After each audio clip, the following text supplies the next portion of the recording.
My daughter-in-law ripped my wife's wig off at my son's wedding, revealing her bruised and bare scalp from months of brutal chemotherapy. And the worst part? Some of her friends actually laughed. I did not scream. I did not cause a scene.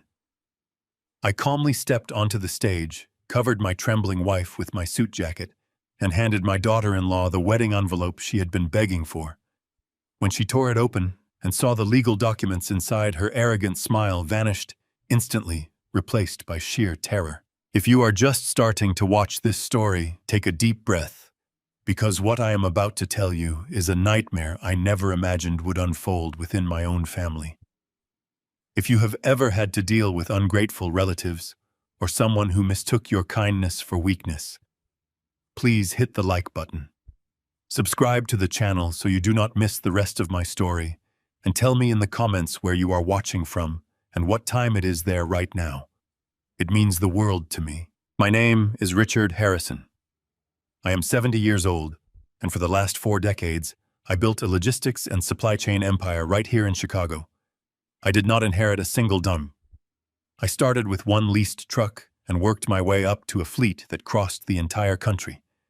But a few years ago, I sold half my shares and took an early retirement for one reason only: to care for my wife, Patty. Patty is 68, and she has been battling late-stage lymphoma. The chemotherapy has been completely unforgiving. It took her hair, it took her energy, and some days it takes her spirit. Our primary home, a beautiful multi-story house we lived in for 30 years, had become a daily obstacle course for her. The stairs were just too much for her frail body. She needed to be on a ground floor, and she needed to be closer to the downtown oncology center, where she received her weekly treatments. That was my only priority: providing comfort and dignity for the woman who had stood by my side when I had absolutely nothing. 6 months before the disastrous wedding, I found the perfect place: a spacious ground-floor condominium just 10 minutes from Patty's hospital. It was exactly what she needed.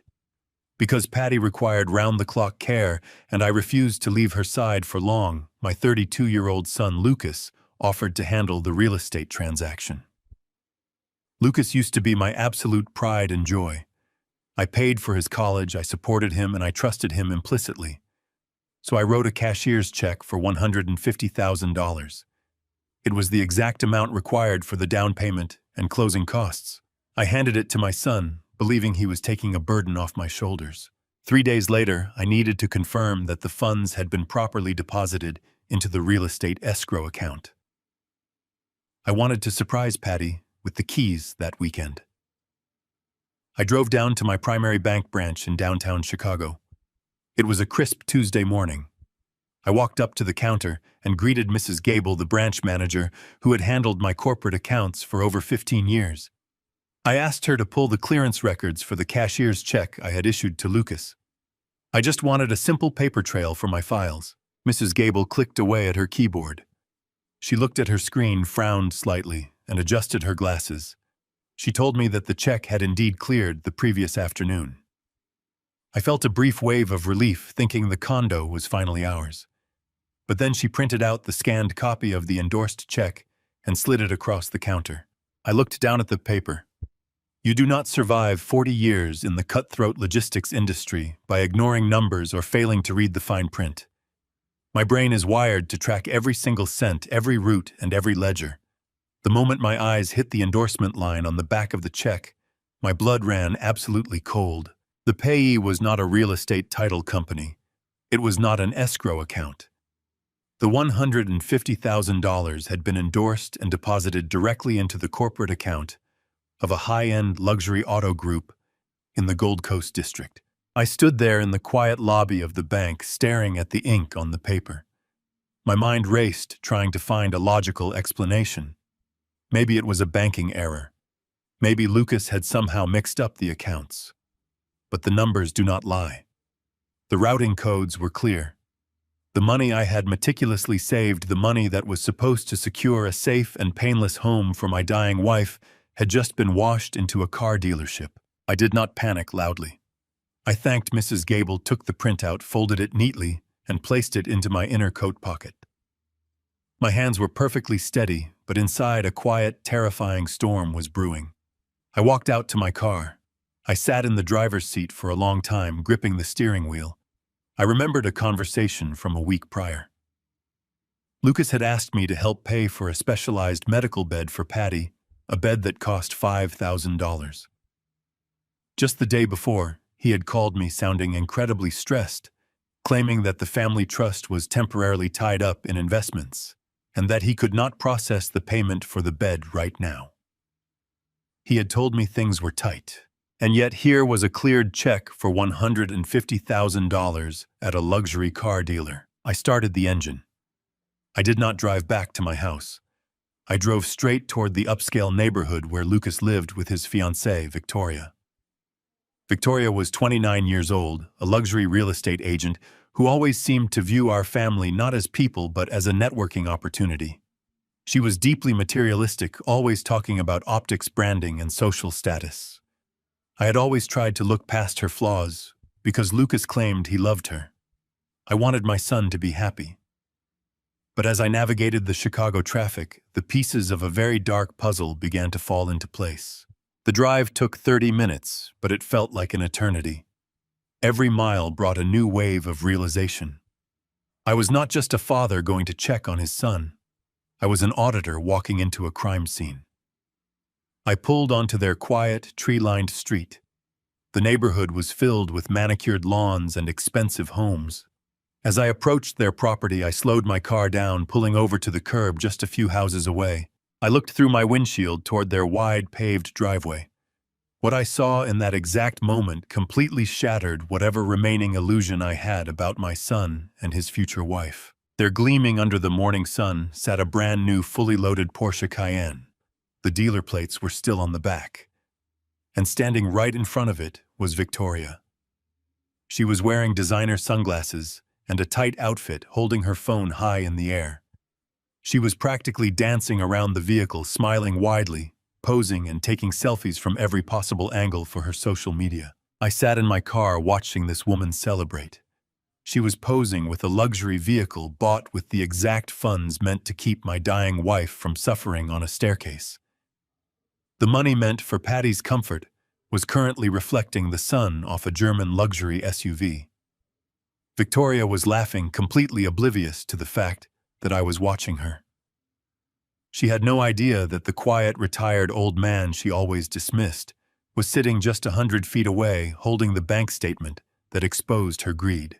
I stood by my car door for a moment, just observing the scene. I watched Victoria lean against the hood of the Porsche, adjusting her hair for another photo. The sheer audacity of it was suffocating. I had spent my entire life building security for my family. I had worked 18-hour days, missed holidays, and sacrificed my own youth so that my son would never know the anxiety of an empty bank account.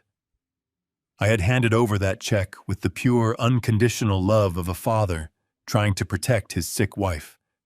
And they had taken that love, that vulnerability, and twisted it into a status symbol to park in their driveway. Every click of her phone camera felt like a direct insult to Patty's suffering. While my wife was sitting in a recliner too weak to walk up to her own bedroom, Victoria was curating an image of wealth and success on the internet. The contrast was so stark, so utterly repulsive that a cold, hardened resolve settled over my heart. I was no longer just a grieving husband.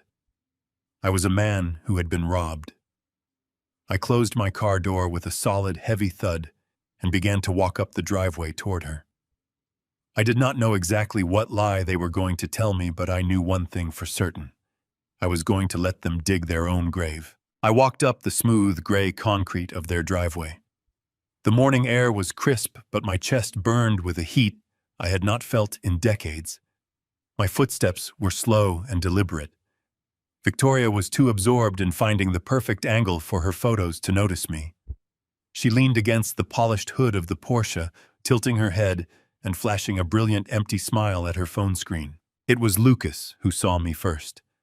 He stepped out of the 3-car garage, wiping his hands on a pristine white towel. He was wearing a casual weekend outfit that probably cost more than my first truck.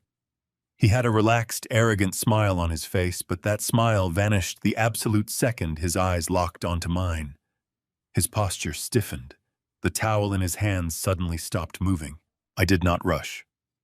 I did not yell. In 40 years of running a logistics empire dealing with corrupt vendors and striking dock workers, I learned one universal truth. A quiet, controlled presence is far more terrifying than a man who screams. I stopped a few feet away from him.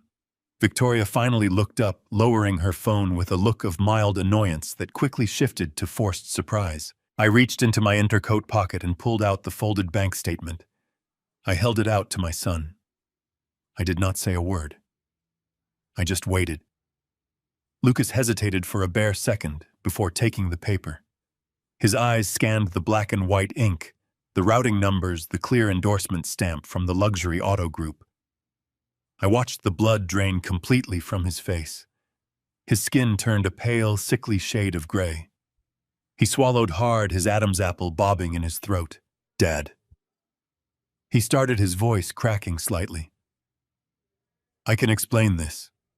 This is not what it looks like." I kept my hands comfortably in my pockets. "It looks exactly like what it is, Lucas. It looks like $150,000 money that was supposed to secure a safe ground floor home for your dying mother was just handed over to a luxury car dealership. So please, explain it to me. Make it make sense." Lucas wiped a bead of sweat from his forehead. His mind was racing, trying to construct a bridge over a burning chasm. He took a deep breath, and the panic in his eyes was suddenly replaced by a look of earnest, practiced professionalism. It was a mask I had seen him wear during corporate board meetings.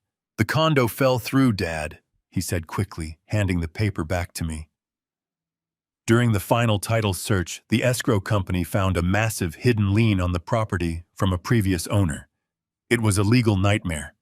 If I had left your money in that escrow account, it could have been frozen in litigation for years.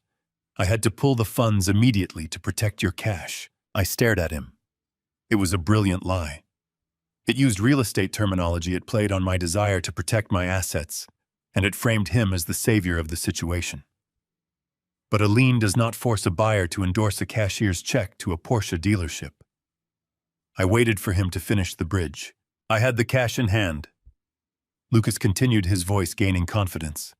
And right at that moment, Victoria got the call. She landed the executive director position at the Sterling brokerage downtown. Dad, they deal in $10 million estates. She is going to be securing VIP clients, athletes, and foreign investors. But in that world, optics are everything. If she pulls up to a luxury mansion in a used sedan, they will not even let her in the gate. She needed a closer's car. Victoria, sensing her cue perfectly, stepped away from the Porsche and walked toward us. The Instagram model vanished instantly, replaced by the devoted, hardworking daughter-in-law. Her eyes widened with manufactured concern. She quickly wiped a non-existent tear from her cheek. "Richard," she said, using my first name with a soft, trembling voice. "I am so sorry we did not call you first. Everything just happened so fast. I did not want to use your money, but Lucas insisted it was an investment in our family's future." "An investment," I repeated flatly. "Yes, Dad." Lucas jumped in. "Her first commission check next month will be over $200,000. I am going to return your entire $150,000 plus 10% interest. And then we will find a much better condo for Mom. One with a private garden, I promise you. We just needed to leverage the cash for 30 days to launch her new career." Victoria reached out and gently touched my arm. Her acrylic nails tapped against my jacket. She looked up at me with wide, pleading eyes.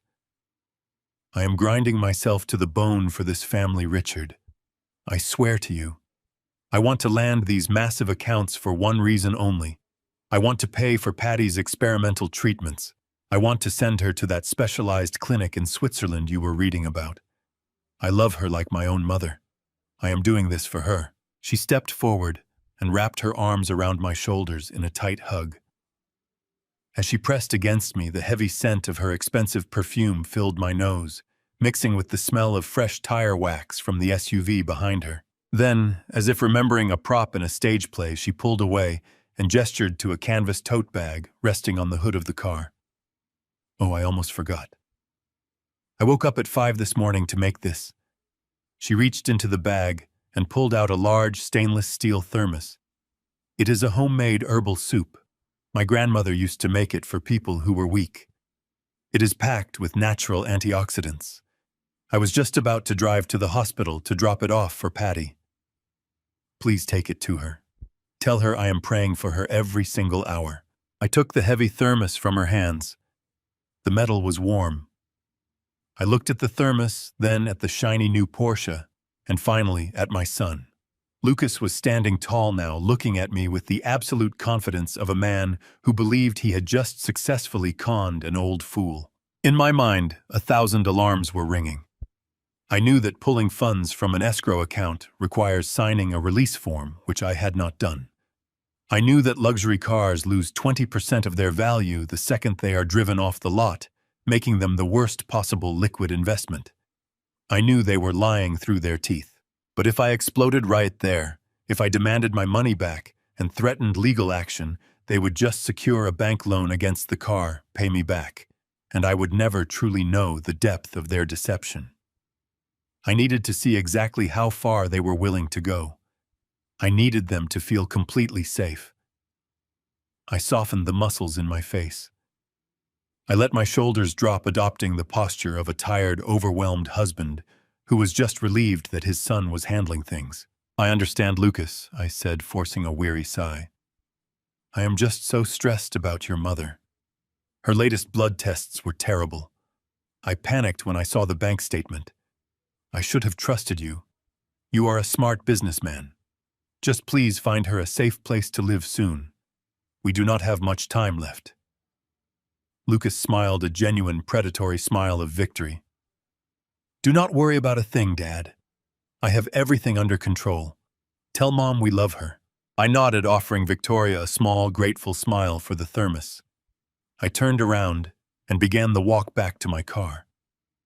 I kept my pace slow and unsteady, playing the part of the relieved, trusting father to perfection.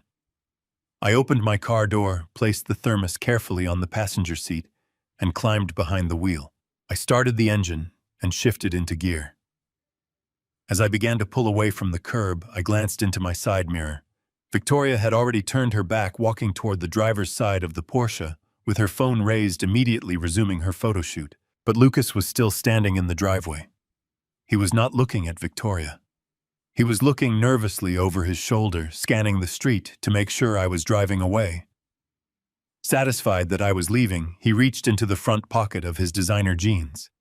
He did not pull out his expensive silver smartphone. He pulled out a thick, cheap, black plastic burner phone, the kind you buy with cash at a convenience store, the kind that cannot be traced. Even from a distance, I could see the sudden, frantic energy in his movements. His thumbs were flying across the small keypad. He was not just sending a text. He was rapidly pushing buttons, navigating menus, and aggressively deleting things. The calm, confident businessman from 2 minutes ago was gone. He looked terrified. A legitimate executive running a family trust does not carry an untraceable burner phone. And he certainly does not stand in his driveway frantically wiping its memory after his father catches him stealing. I drove down the street, the warm thermos of soup resting beside me. My son had not just stolen my money to buy a car. He was hiding something much deeper, something dangerous enough to require a shadow phone. And as I looked at the thermos Victoria had made for my dying wife, a dark, chilling realization washed over me. The rabbit hole was much deeper than a luxury SUV, and I was going to dig until I found the very bottom. The drive to the downtown oncology center was usually a time for me to mentally prepare for the clinical environment, the sterile smells, and the quiet hum of medical machinery. Today, however, my mind was entirely consumed by the heavy stainless steel thermos sitting on the passenger seat. I carried it through the sliding glass doors of the hospital, taking the elevator up to the 4th floor, where my wife was fighting the hardest battle of her life. When I walked into Patty's private room, the sight of her nearly brought me to my knees. Just 3 weeks ago, her oncologist had been cautiously optimistic. Her white blood cell counts were stabilizing, and she had even managed to walk down the hospital corridor unassisted. But over the last 14 days, her condition had inexplicably plummeted. She looked devastatingly frail. Her skin was pale and translucent, stretching tightly over her cheekbones. She was sleeping, her chest rising and falling with shallow, labored breaths. I set the thermos down on the small rolling table beside her bed and pulled up a chair. I took her thin, delicate hand in mine, feeling the prominent veins under her fragile skin. She stirred slightly, opening her tired eyes to look at me. She managed a weak, heartbreaking smile. I kissed her forehead gently, asking how she was feeling today. She whispered that the nausea was overwhelming, a deep, persistent sickness that seemed to radiate from her very bones. She mentioned that she had not been able to keep any solid food down since yesterday afternoon. I looked at the thermos Victoria had packed. The devoted daughter-in-law act played in my head like a poorly scripted movie. Victoria had insisted on preparing these special broths every single morning for the past 2 weeks. She claimed they were an old family recipe packed with antioxidants to help Patty regain her strength. I unscrewed the lid of the thermos. A thick, earthy steam rose from the dark liquid inside. It did not smell like chicken broth or vegetable stew. It had a sharp, bitter, almost medicinal odor that immediately made my stomach turn. I poured a small amount into a plastic hospital cup. The liquid was murky, hiding crushed leaves and dark roots that floated to the surface. Patty looked at the cup, her face contorting in discomfort. She told me softly that the soup always made her feel worse, but she drank it because Victoria went through so much trouble to make it, and she did not want to seem ungrateful to our son's future wife. My chest tightened. A dark, terrifying suspicion began to take root in my mind. The timeline was simply too perfect. Patty's rapid, unexplained decline perfectly coincided with the exact moment Victoria started delivering these daily homemade meals. I thought about the cleared check. I thought about the luxury car sitting in their driveway. I thought about the burner phone Lucas was frantically wiping clean. These were not the actions of innocent, caring people. They were the actions of individuals executing a calculated plan. I placed the lid back on the thermos and tightened it firmly. I told Patty that she did not have to drink it today. I told her I would go down to the cafeteria and get her some simple tea and toast instead. I watched her close her eyes in relief, her exhausted body sinking back into the hospital pillows. I grabbed the thermos and stepped out into the bustling hospital hallway. I did not go to the cafeteria. I walked straight to the staff elevators and rode them down to the research wing. I needed to see Dr. Gregory Hayes. Gregory was not just the lead oncologist managing Patty's case. He was an old friend I had known for 20 years. I found him in his office reviewing patient charts. He looked up surprised to see me outside of Patty's scheduled consultation time. I placed the thermos directly on his desk. I did not waste time with pleasantries. I told him I needed a massive favor, no questions asked, and completely off the official medical record. I asked him to run a rapid toxicology screen or a mass spectrometry test on the contents of the soup. Gregory frowned, looking from the thermos to my face. He asked if I had a reason to suspect food poisoning or contamination. I told him I suspected something much worse than simple contamination, but I needed scientific proof before I tore my family apart.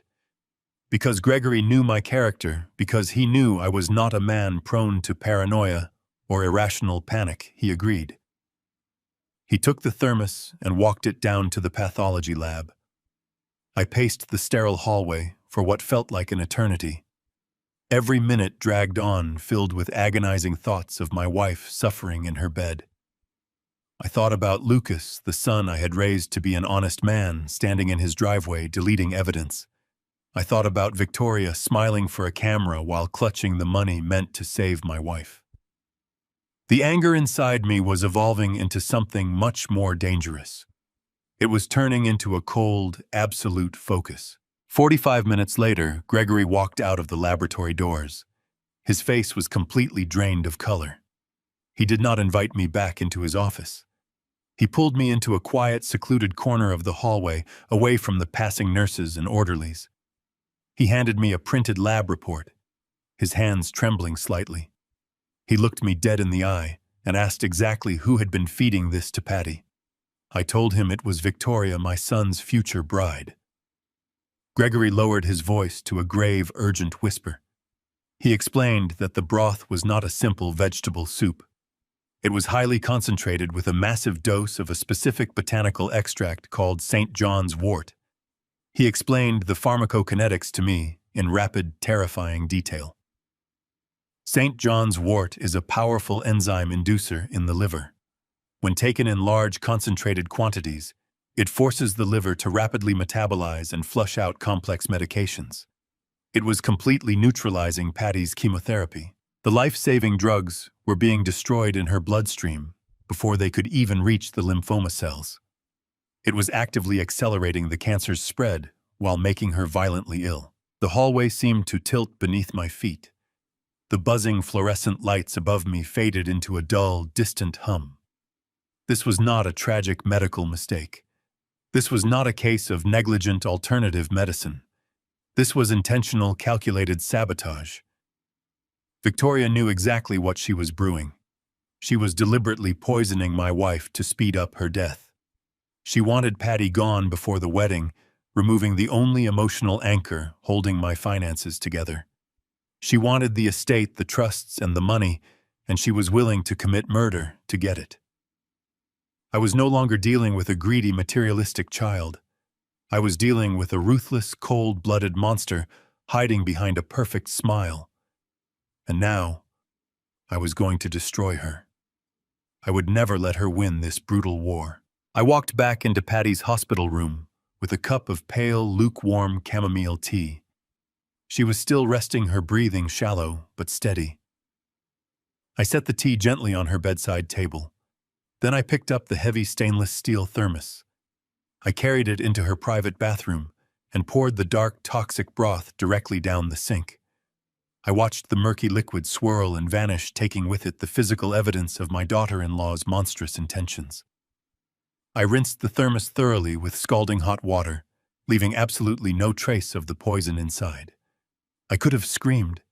I could have stormed out of that hospital, driven straight to Victoria's real estate firm, and dragged her out by her hair. But rage is a luxury a man in my position simply cannot afford.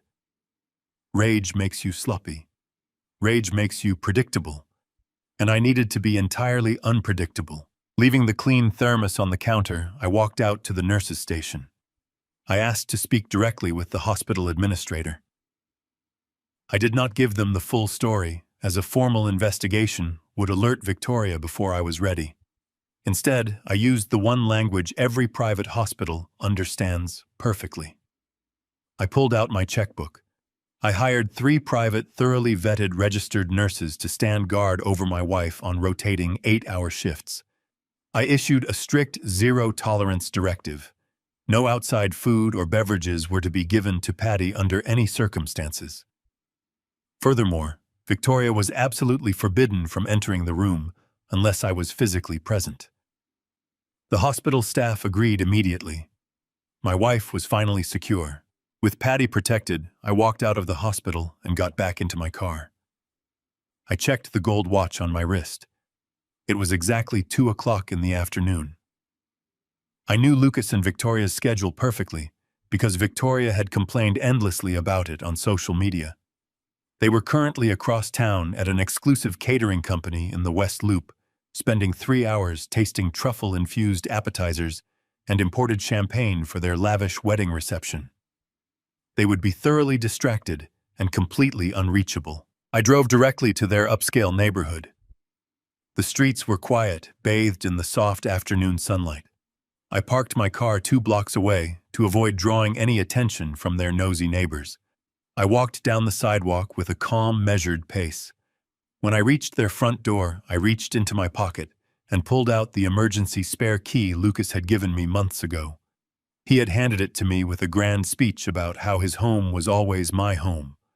It was a hollow gesture, but today it was my greatest advantage. The lock turned with a smooth, quiet click. I stepped inside and gently closed the solid oak door behind me. The house was immaculate, silent, and smelling faintly of expensive vanilla diffusers. I did not linger in the foyer or the custom kitchen I had paid for. I moved purposefully down the hallway and pushed open the double doors leading into my son's private home office. The room was a monument to unearned arrogance. A massive mahogany desk dominated the center of the space, surrounded by leather chairs and shelves filled with unread business books. I stepped behind the desk and began my search. I was looking for the cheap black plastic burner phone I had seen Lucas frantically wiping in the driveway. A man hiding a secondary phone does not carry it into a high-profile wedding tasting with his demanding fiancée. He leaves it somewhere safe, somewhere he assumes no one will ever look. I started with the obvious hiding spots. I opened the desk drawers one by one, sifting through neatly organized files, luxury pens, and blank stationery. I found nothing. I moved to the bookshelves, running my hands behind the leather-bound volumes. Nothing. I checked the pockets of the spare suit jackets hanging in the closet. Still nothing. The clock was ticking, and my window of opportunity was slowly closing. I stood in the center of the room, closed my eyes, and put myself in my son's shoes. Where does a coward hide his most dangerous secrets? I walked back to the heavy mahogany desk. I knelt on the plush carpet and slid myself underneath the knee-hole. I reached my hand up, feeling along the rough, unfinished underside of the central drawer. My fingers brushed past the wood and snagged on something thick and synthetic. It was a strip of heavy-duty duct tape. My heart gave a hard, rhythmic thud against my ribs. I peeled the tape back slowly, wincing at the harsh ripping sound it made in the quiet room. A small black rectangular object dropped directly into the palm of my hand. It was the burner phone. I slid out from under the desk and stood up, holding the device up to the light. It was cheap light and completely devoid of any identifying marks. I pressed the power button on the side. The small screen lit up with a dull glow, immediately demanding a 4-digit numerical passcode. I stared at the lock screen. I knew my son. Despite his newfound arrogance and his polished corporate facade, Lucas was fundamentally unoriginal. He relied on patterns. I typed in his birth year. Incorrect. I typed in Victoria's birth year. Incorrect. I tried the anniversary of the day they bought the house. Incorrect. A small warning flashed on the screen indicating I only had 2 attempts left before the device locked permanently. I paused, thinking back to the boy he used to be before greed consumed him.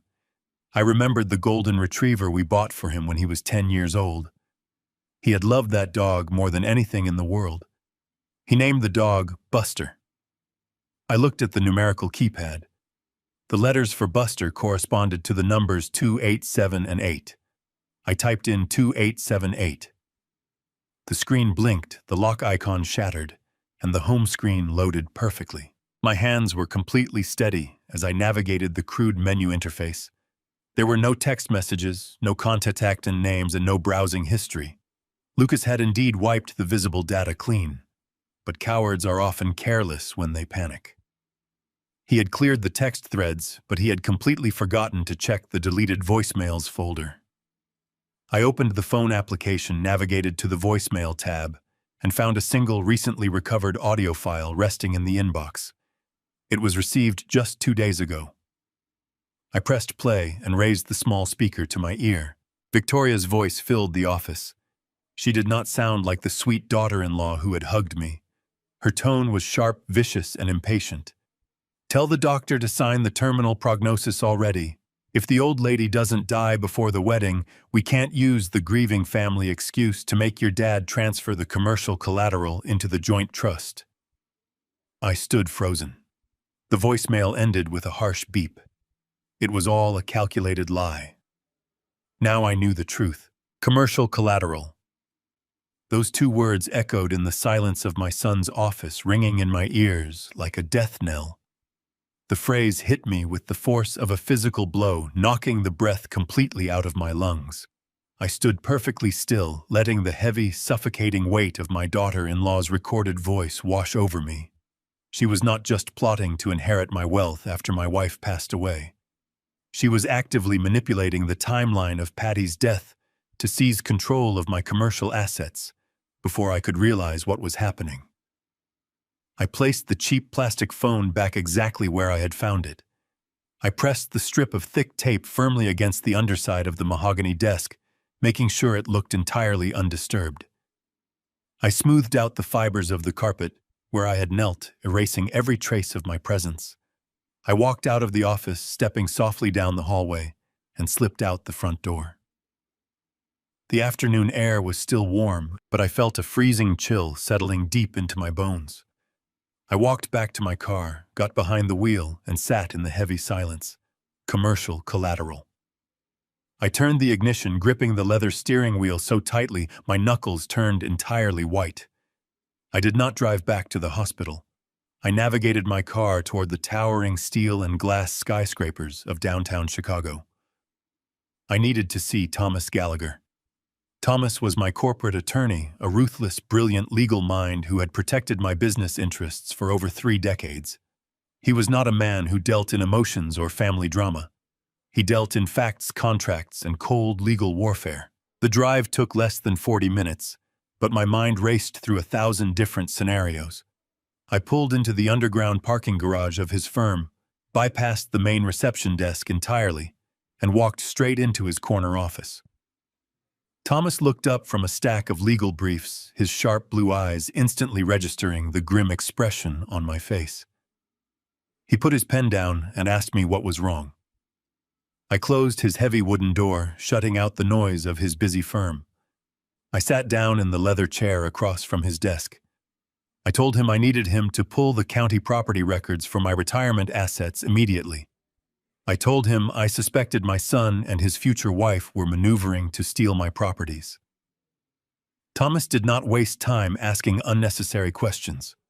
He turned his attention to his dual computer monitors and immediately logged into the secure county real estate database.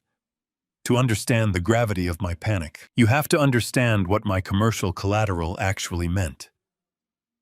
Over 30 years ago, long before the logistics industry shifted to modern distribution centers, I purchased a massive rundown commercial warehouse district in the industrial sector of Chicago.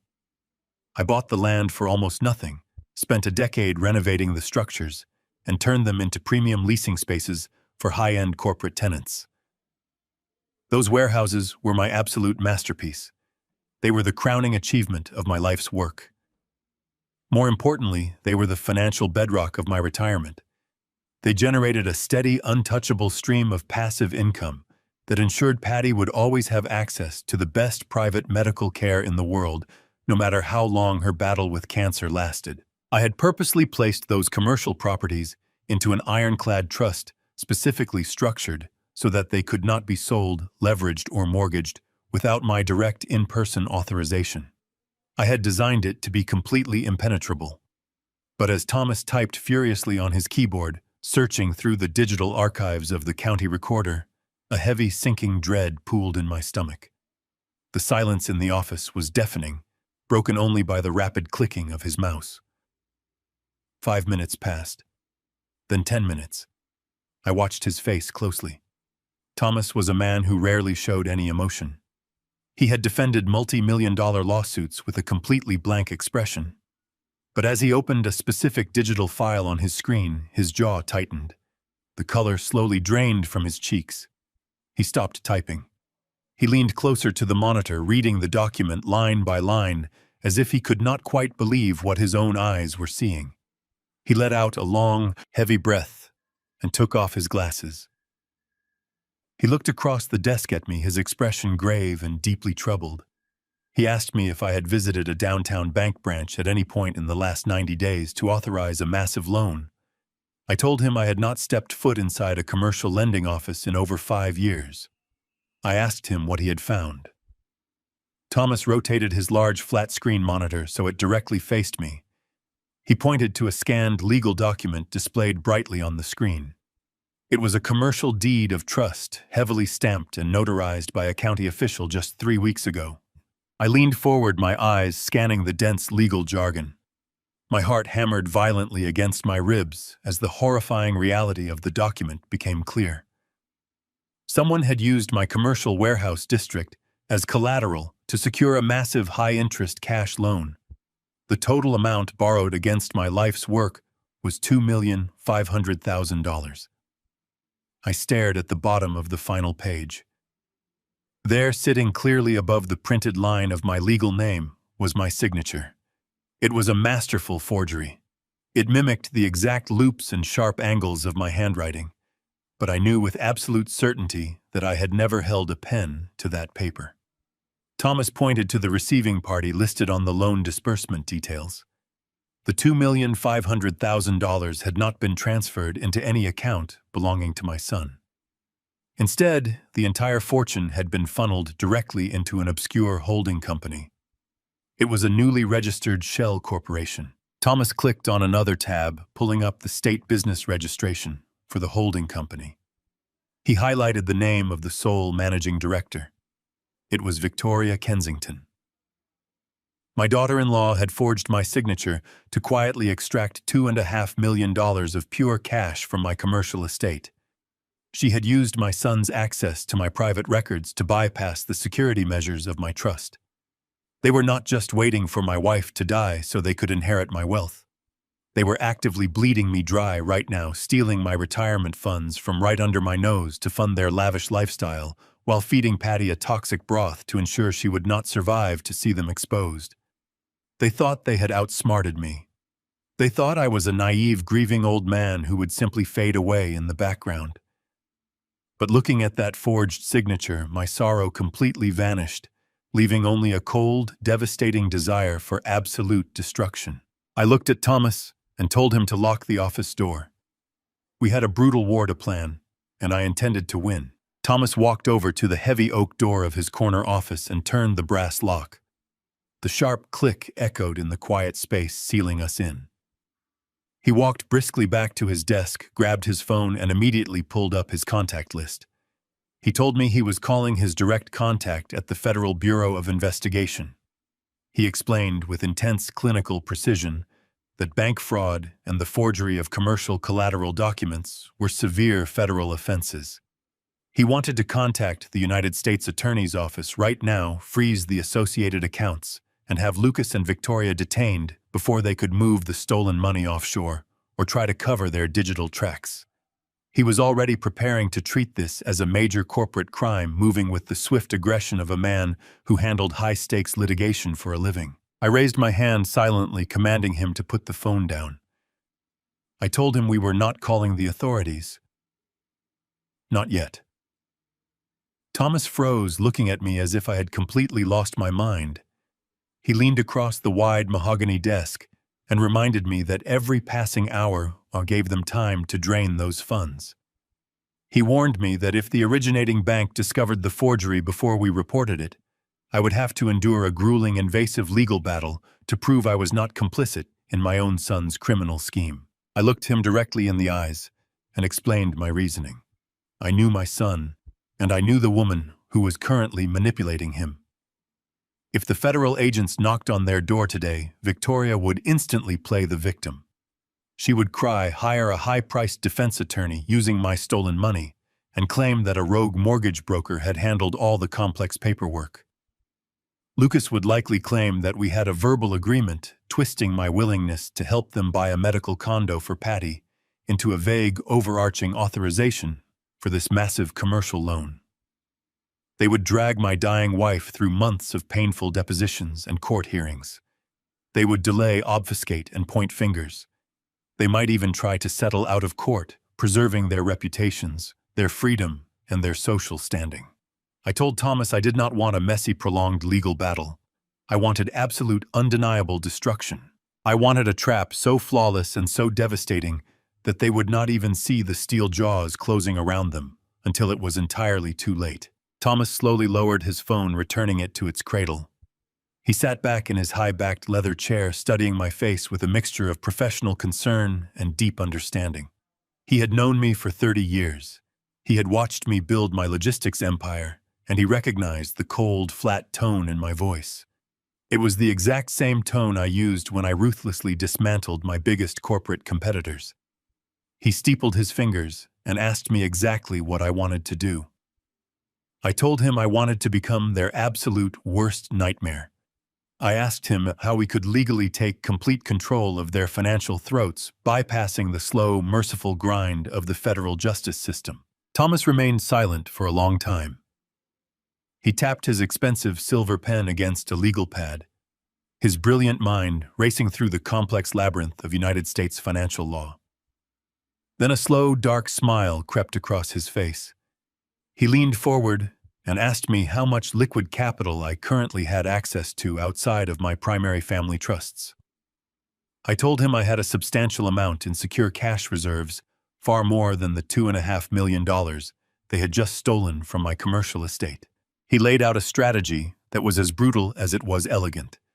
He explained that commercial loans, unlike standard residential mortgages, are frequently bought and sold on the secondary market.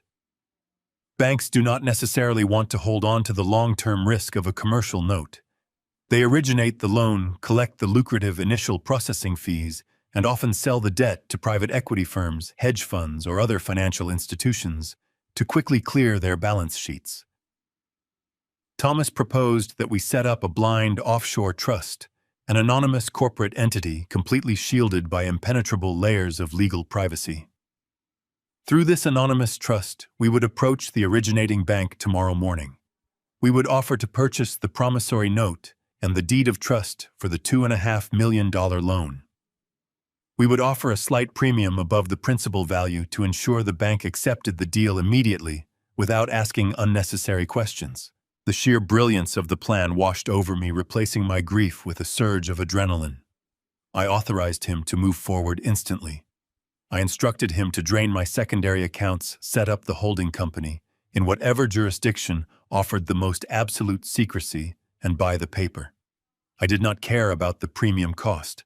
I did not care about the exorbitant legal fees required to expedite the process. I wanted to own that debt. Thomas began pulling up the standard boilerplate contracts used by the specific lending institution Lucas and Victoria had defrauded.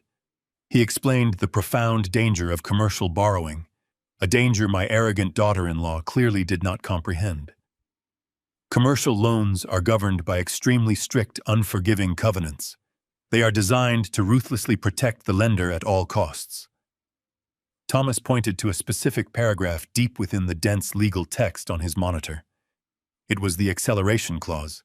He explained that under standard commercial loan agreements, if the lender discovers any form of material misrepresentation, fraud, or forgery, in the origination documents, the entire loan is classified as being in immediate incurable default.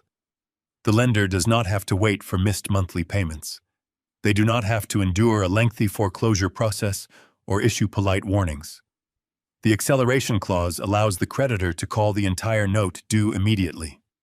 The full balance, every single cent of the $2.5 million plus penalties and interest must be paid back within 24 hours. If the borrower cannot produce the cash, the creditor has the absolute legal right to instantly seize the collateral, freeze the associated assets, and refer the fraudulent documentation directly to federal prosecutors for immediate indictment. The beautiful, poetic irony of the situation settled deep into my chest. Lucas thought his expensive business degree made him invincible. Victoria thought her ruthless social climbing made her untouchable. They believed they had committed the perfect, untraceable crime. They believed they had stolen from a massive, faceless banking institution that would take months, maybe years, to notice a forged signature deep in their archives. They thought they were securely funding a lavish future while they fed my wife poison and waited for her to quietly pass away. They had absolutely no idea that within 48 hours, the anonymous entity holding the power to utterly destroy their lives would be me. I stood up from the leather guest chair. I told Thomas to get the paperwork started and to not sleep until the offshore trust was officially established and the debt was purchased in full. He nodded, his fingers already flying across his keyboard, drafting the preliminary legal frameworks. I walked out of the towering glass skyscraper and stepped into the cool Chicago evening. I looked up at the city lights, feeling a profound sense of clarity. By purchasing that loan, I was officially stepping into the shadows. I was now their sole creditor, their silent financial executioner. They had tried to rob a bank, but they had unwittingly sold their souls to the very man they were trying to ruin. And I fully intended to let them celebrate their supposed victory, letting them climb to the absolute height of their arrogance before I triggered that acceleration clause and watched their entire world burn to ash. I drove slowly home from Thomas Gallagher's office feeling a strange, hollow calmness. The frantic panic from earlier was completely gone, replaced by the cold precision of a man arming a bomb. I had the offshore trust established.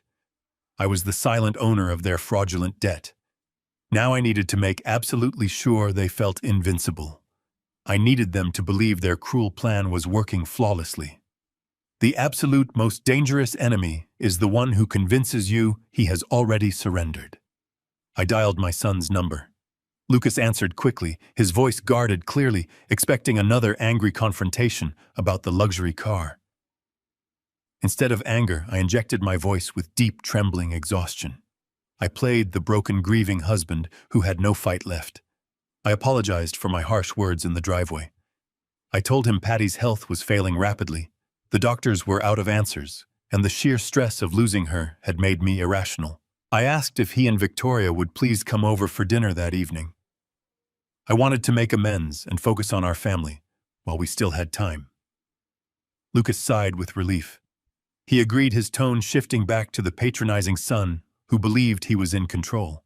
I spent 2 hours preparing a simple meal. I roasted a chicken and set the dining room table.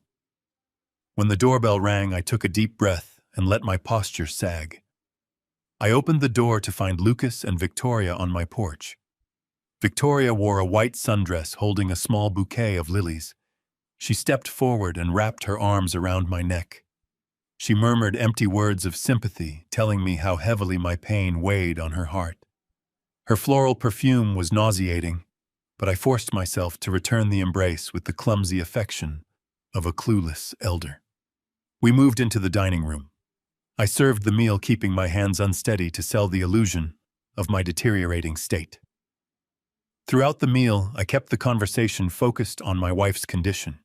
I described Patty's sudden weakness, her inability to keep food down, and the terrible feeling that the end was drawing near.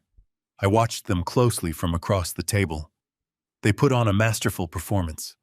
Lucas nodded solemnly, staring at his plate with manufactured grief. Victoria reached across the oak table, placing her hand over mine.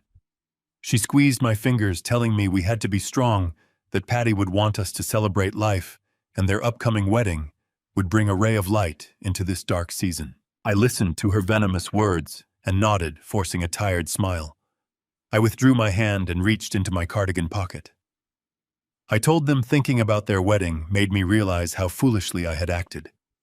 I explained that in my profound grief I had lost sight of the future. I told Lucas that I understood why he had purchased the luxury vehicle that an executive in Victoria's new high-profile position needed to project success, and that I was wrong to question his financial judgment. I watched the tension completely drain from my son's shoulders. The last lingering shadows of worry vanished from his face, replaced by a glowing, arrogant satisfaction. He actually leaned back in his chair and took a long, triumphant sip of his red wine. I pulled a folded piece of crisp paper from my pocket and smoothed it out on the table. It was a cashier's check drafted from one of my personal accounts, made out directly to Victoria Kensington. The amount printed clearly on the face of the check was $150,000. I slid the paper across the smooth wooden surface toward my future daughter-in-law. I told her that I wanted to replace the funds Lucas had borrowed.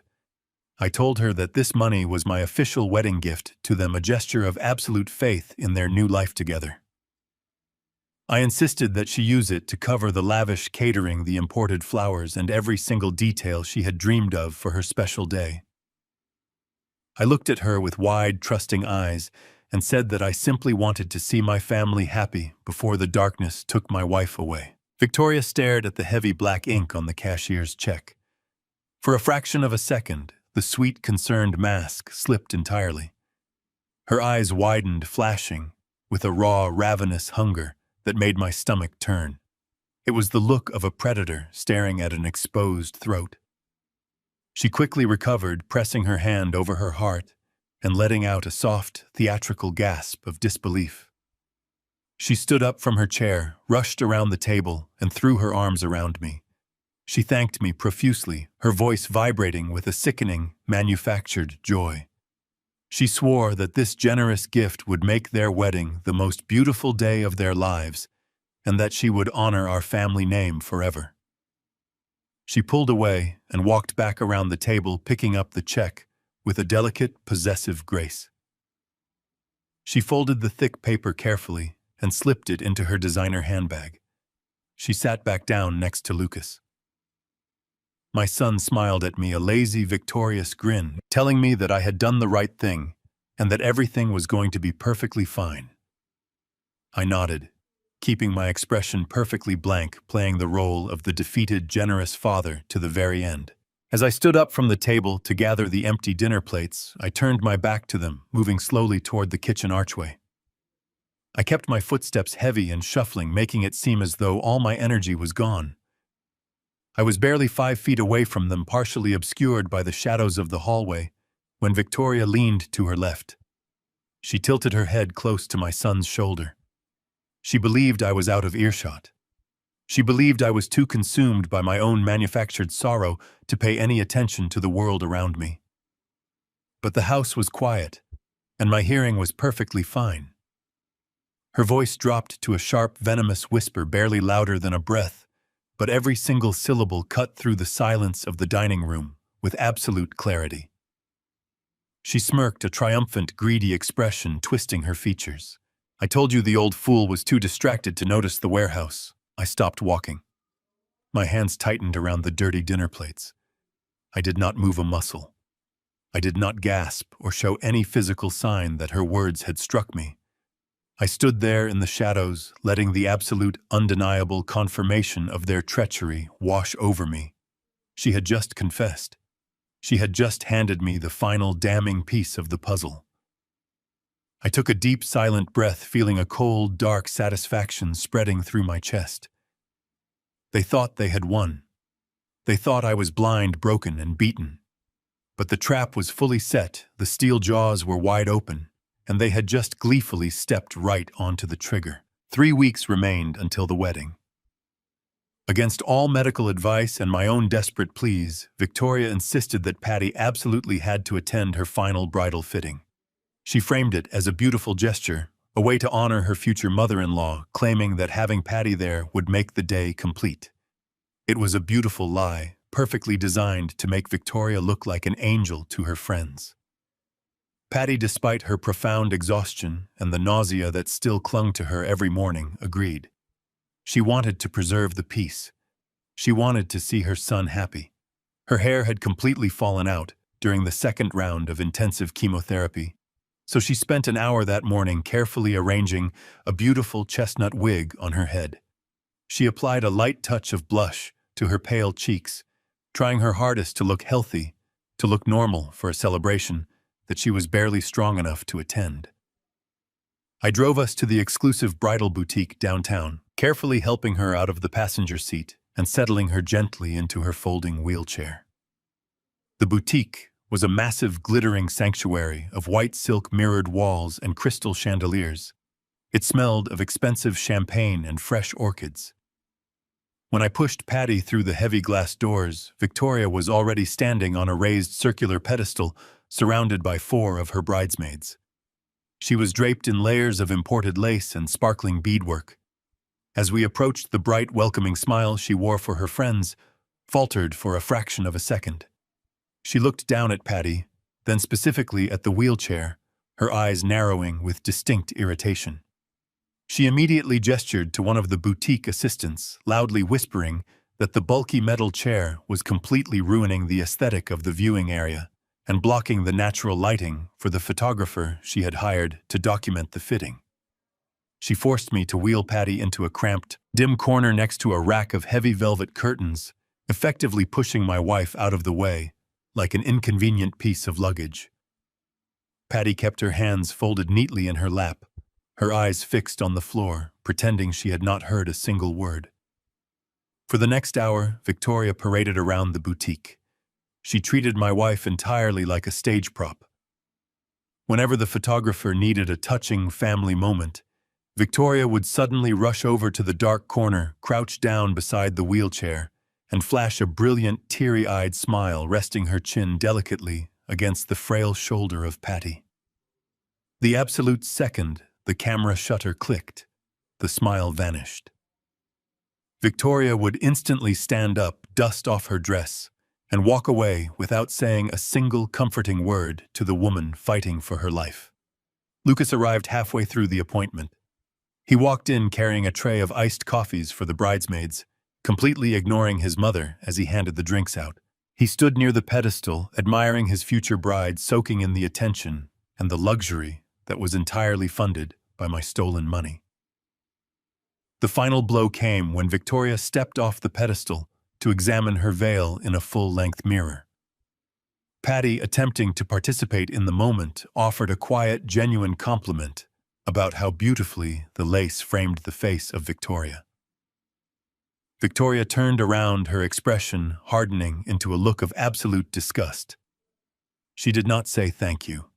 Instead, she let out a sharp, dramatic sigh and crossed her arms. She looked directly at the chestnut wig, raising her voice so that every single bridesmaid and boutique employee in the room could hear her perfectly. She stated that the dark hair color clashed terribly with the pastel theme of the wedding photos. She complained that the wig looked incredibly cheap and synthetic, adding that having such a depressing, sickly-looking accessory in the background of her pristine bridal portraits was going to completely ruin the visual balance she had worked so hard to create. A heavy, suffocating silence fell over the room. The bridesmaids exchanged knowing glances, a few of them hiding small, cruel snickers behind their champagne glasses. Patty physically shrank back into her wheelchair. She reached up with a trembling, paper-thin hand and pulled the edges of her cardigan tighter around her chest, trying to make herself as small and invisible as possible. A single tear escaped her eye, tracking a slow path down her pale cheek. She did not say a word in her own defense. She simply lowered her head, accepting the brutal humiliation to keep the peace for her son. I stood roughly 10 feet away, leaning casually against a display table. 2 weeks ago, I would have thrown the table across the room. I would have shattered the mirrors, dragged my son by his collar, and screamed until my voice gave out. But today, I did not rage. I did not move. I kept my face perfectly slack, adopting the vacant, exhausted stare of a man who was simply too old and too tired to intervene. But my hands were not resting idly. Inside the deep pocket of my coat, my fingers were curled tightly around my smartphone. The camera lens was positioned perfectly through a small gap in the fabric, and the voice recorder was active. I was capturing every single second of the cruelty. I was documenting every vicious word, every sneer, and every tear my wife shed. But the true revelation of that afternoon was not the narcissism. It was Lucas. I shifted my gaze away from my weeping wife and looked directly at my son. Lucas had heard every word his bride had just said. He had seen his mother shrink in absolute shame. He saw the tears falling down her fragile face. For one brief, fleeting second, I saw a flicker of discomfort cross his features. He knew it was wrong. He knew it was monstrous. But instead of stepping forward, instead of defending the woman who had given him life, who had stayed up with him through childhood fevers and sacrificed her own dreams to build his future, Lucas simply turned his head. He looked away, staring blankly at a rack of silk gowns, choosing the comfort of his stolen wealth and his cruel bride over the dignity of his dying mother. He made a conscious, deliberate choice to let her suffer. In that precise moment, standing in that bright, fragrant boutique, a profound and permanent shift occurred within me. Any lingering trace of doubt, any desperate, foolish hope that my son was just a misguided victim of manipulation completely evaporated. The invisible thread that connects a father to his child simply snapped. My paternal love died right there on the polished hardwood floor, replaced by a cold, impenetrable void. They were no longer family. They were parasites, and I was going to exterminate them completely and thoroughly, leaving absolutely nothing behind. I was going to take everything they valued everything they thought they owned, and crush it into dust before their very eyes. They wanted a wedding, and I would give them a nightmare. To wait was essential. To wait was essential. But waiting did not mean sitting idle. I gently pushed Patty's wheelchair out of the glaring light of the bridal boutique, carefully guiding her toward the exit. Victoria was far too absorbed in admiring her reflection to notice us leaving. Lucas did not follow us out. He did not offer to help his mother into the car. He stayed behind, enveloped entirely in the shallow world he had chosen over his own flesh and blood. I helped Patty into the passenger seat, buckling her in with care. The drive home was quiet. She leaned her head against the cool glass, her eyes closed, exhausted by the physical toll of the afternoon. I simply drove my hands, gripping the steering wheel with calculated resolve. Once we arrived at the house, I handed her care over to the private nurses. I made certain she was resting comfortably in bed before I walked back out to my car. My grief had burned away, leaving a brilliant focus in its place. I navigated through the dense afternoon traffic, heading straight back to the towering steel building where Thomas Gallagher commanded his legal empire. I bypassed the receptionist, striding down the carpeted hallway with a singular, relentless purpose. When I opened the heavy oak door to his corner office, Thomas was already waiting for me. He was standing by the window looking out over the sprawling Chicago skyline. He turned as I entered, his sharp features illuminated by the sun. He gestured to the leather chair across from his desk. I sat down, the silence between us heavy with anticipation. Thomas did not offer pleasantries. He knew exactly why I was there. He walked over to his desk and picked up a thick, meticulously organized file folder. He sat down in his chair, folding his hands over the cover. He looked at me with an expression of profound, professional satisfaction. He announced that the transaction was officially complete. The blind offshore trust had been successfully established under impenetrable layers of privacy. Through that anonymous entity, we had aggressively approached the originating bank. Seduced by the premium buyout offer we presented, the bank had eagerly sold the commercial debt to clear their risk ledger. Thomas slid the folder across the mahogany surface. He told me that I was now the sole undisputed holder of the promissory note. The $2.5 million loan secured against my commercial warehouse district was mine. I was no longer the victim of a fraudulent scheme. I was the shadow creditor holding absolute power of financial life and death over my son and his future bride. I placed my hand on the cool leather folder, feeling the immense weight of the leverage I now possessed. I asked Thomas what he had found regarding the money trail. I needed to know exactly where that $2.5 million had gone. Thomas pulled out a secondary file from his desk drawer, his jaw tightening with a mixture of disgust and disbelief.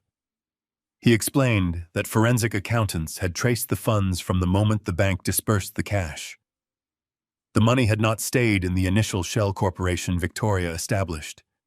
It had been immediately transferred through a complex web of secondary holding companies designed to obscure the final destination. But Thomas and his team had relentlessly pierced the corporate veil. He handed me a high-resolution photograph printed on glossy paper.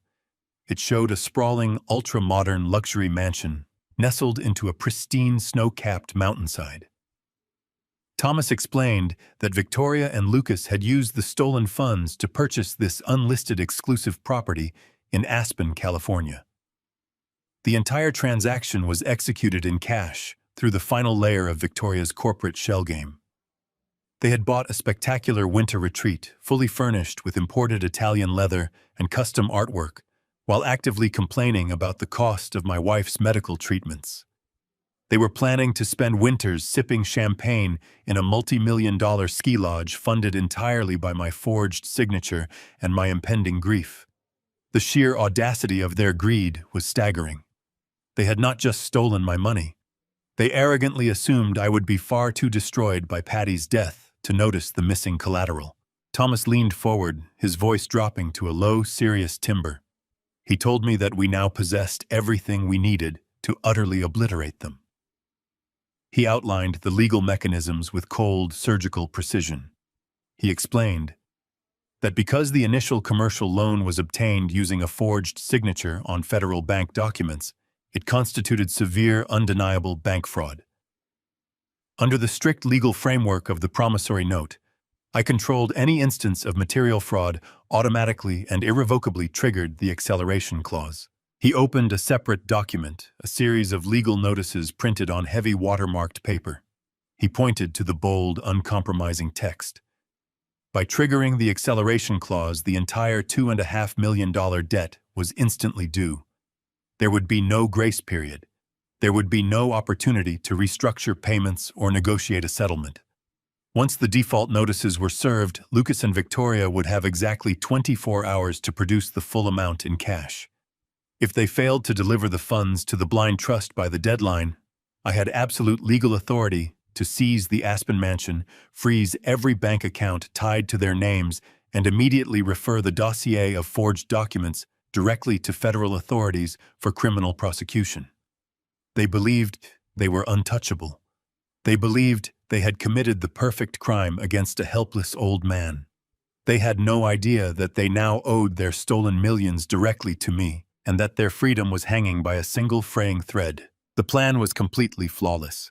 It was a perfect, inescapable snare designed to crush their arrogance and strip away every illusion of control they possessed. I looked at the legal documents, visualizing the exact moment their smug, self-satisfied smiles would shatter into pure, unadulterated terror. They treated my dying wife like an ugly inconvenience. They plotted to steal my life's work. They poisoned the woman who gave my son life. And now they were going to pay the ultimate price. Thomas carefully gathered the default notices and the acceleration demands, sliding them into a large manila envelope. He sealed the flap with slow, deliberate precision. He stood up from his leather chair and walked around the massive mahogany desk, stopping directly in front of me. The late afternoon shadows were beginning to stretch across the polished office floor, casting a dark, ominous atmosphere over the quiet room. He held the thick envelope out to me, his sharp blue eyes locking onto mine with an unspoken understanding of the total devastation it contained. He asked me a single pivotal question. He asked me exactly when I wanted to serve them with the documents. I stood up and took the heavy envelope from his waiting hands. I looked out the window at the fading city light, feeling a profound, chilling calmness settle deeply into my very soul. I answered him with absolute certainty. When they have the largest audience possible, the next 3 weeks moved like a ticking time bomb. I maintained my facade of the grieving father funding Victoria's endless demands until the eve of the wedding finally arrived. The rehearsal dinner was held at the exclusive Ridgewood Country Club. Walking into the grand dining hall, the sheer scale of their arrogance was on full display. Massive chandeliers cast a golden glow over tables draped in imported silk. Victoria had spared no expense, confident that her newly acquired millions would cover every lavish detail.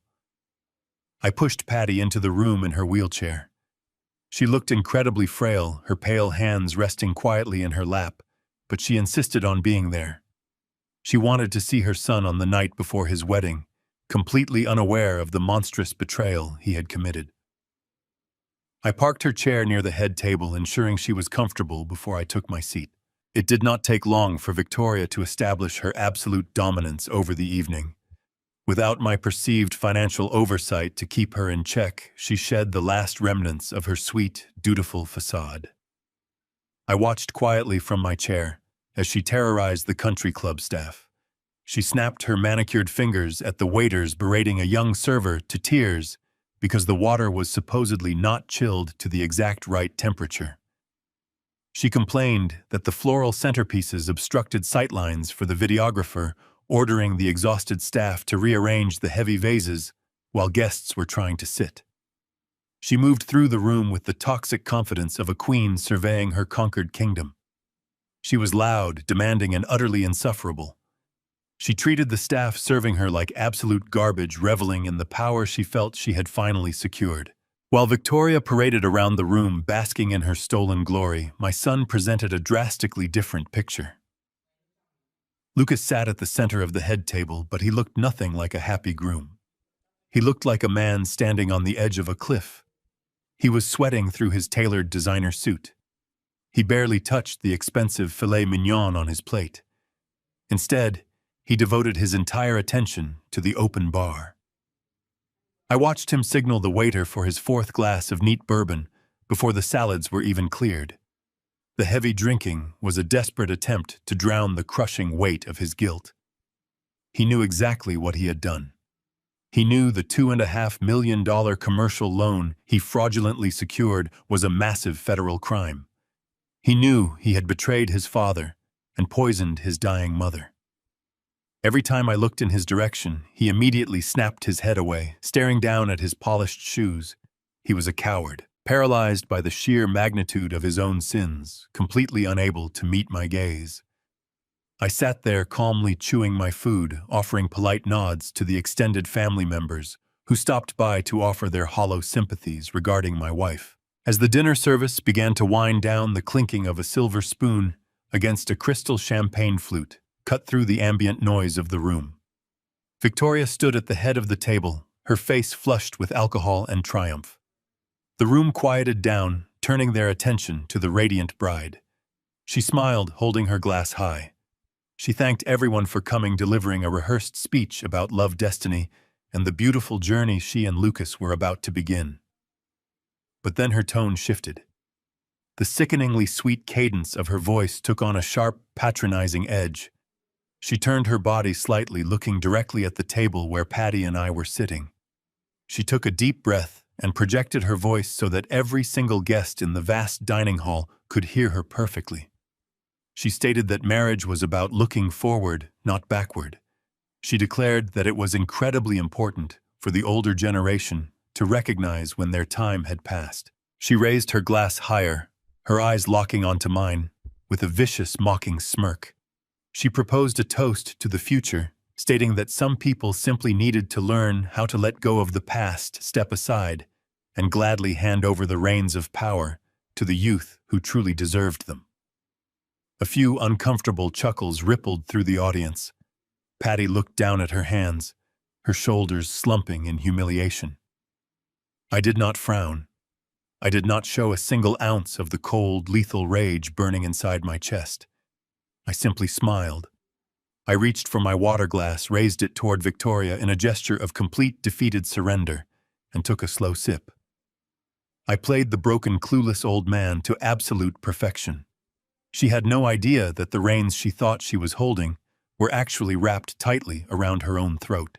When the dessert course was served, the music grew louder, and the guests began to mingle.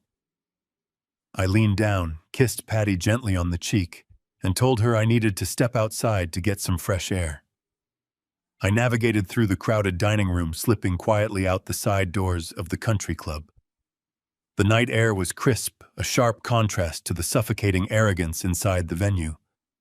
I walked away from the bright lights of the entrance, moving purposefully toward the far end of the sprawling parking lot.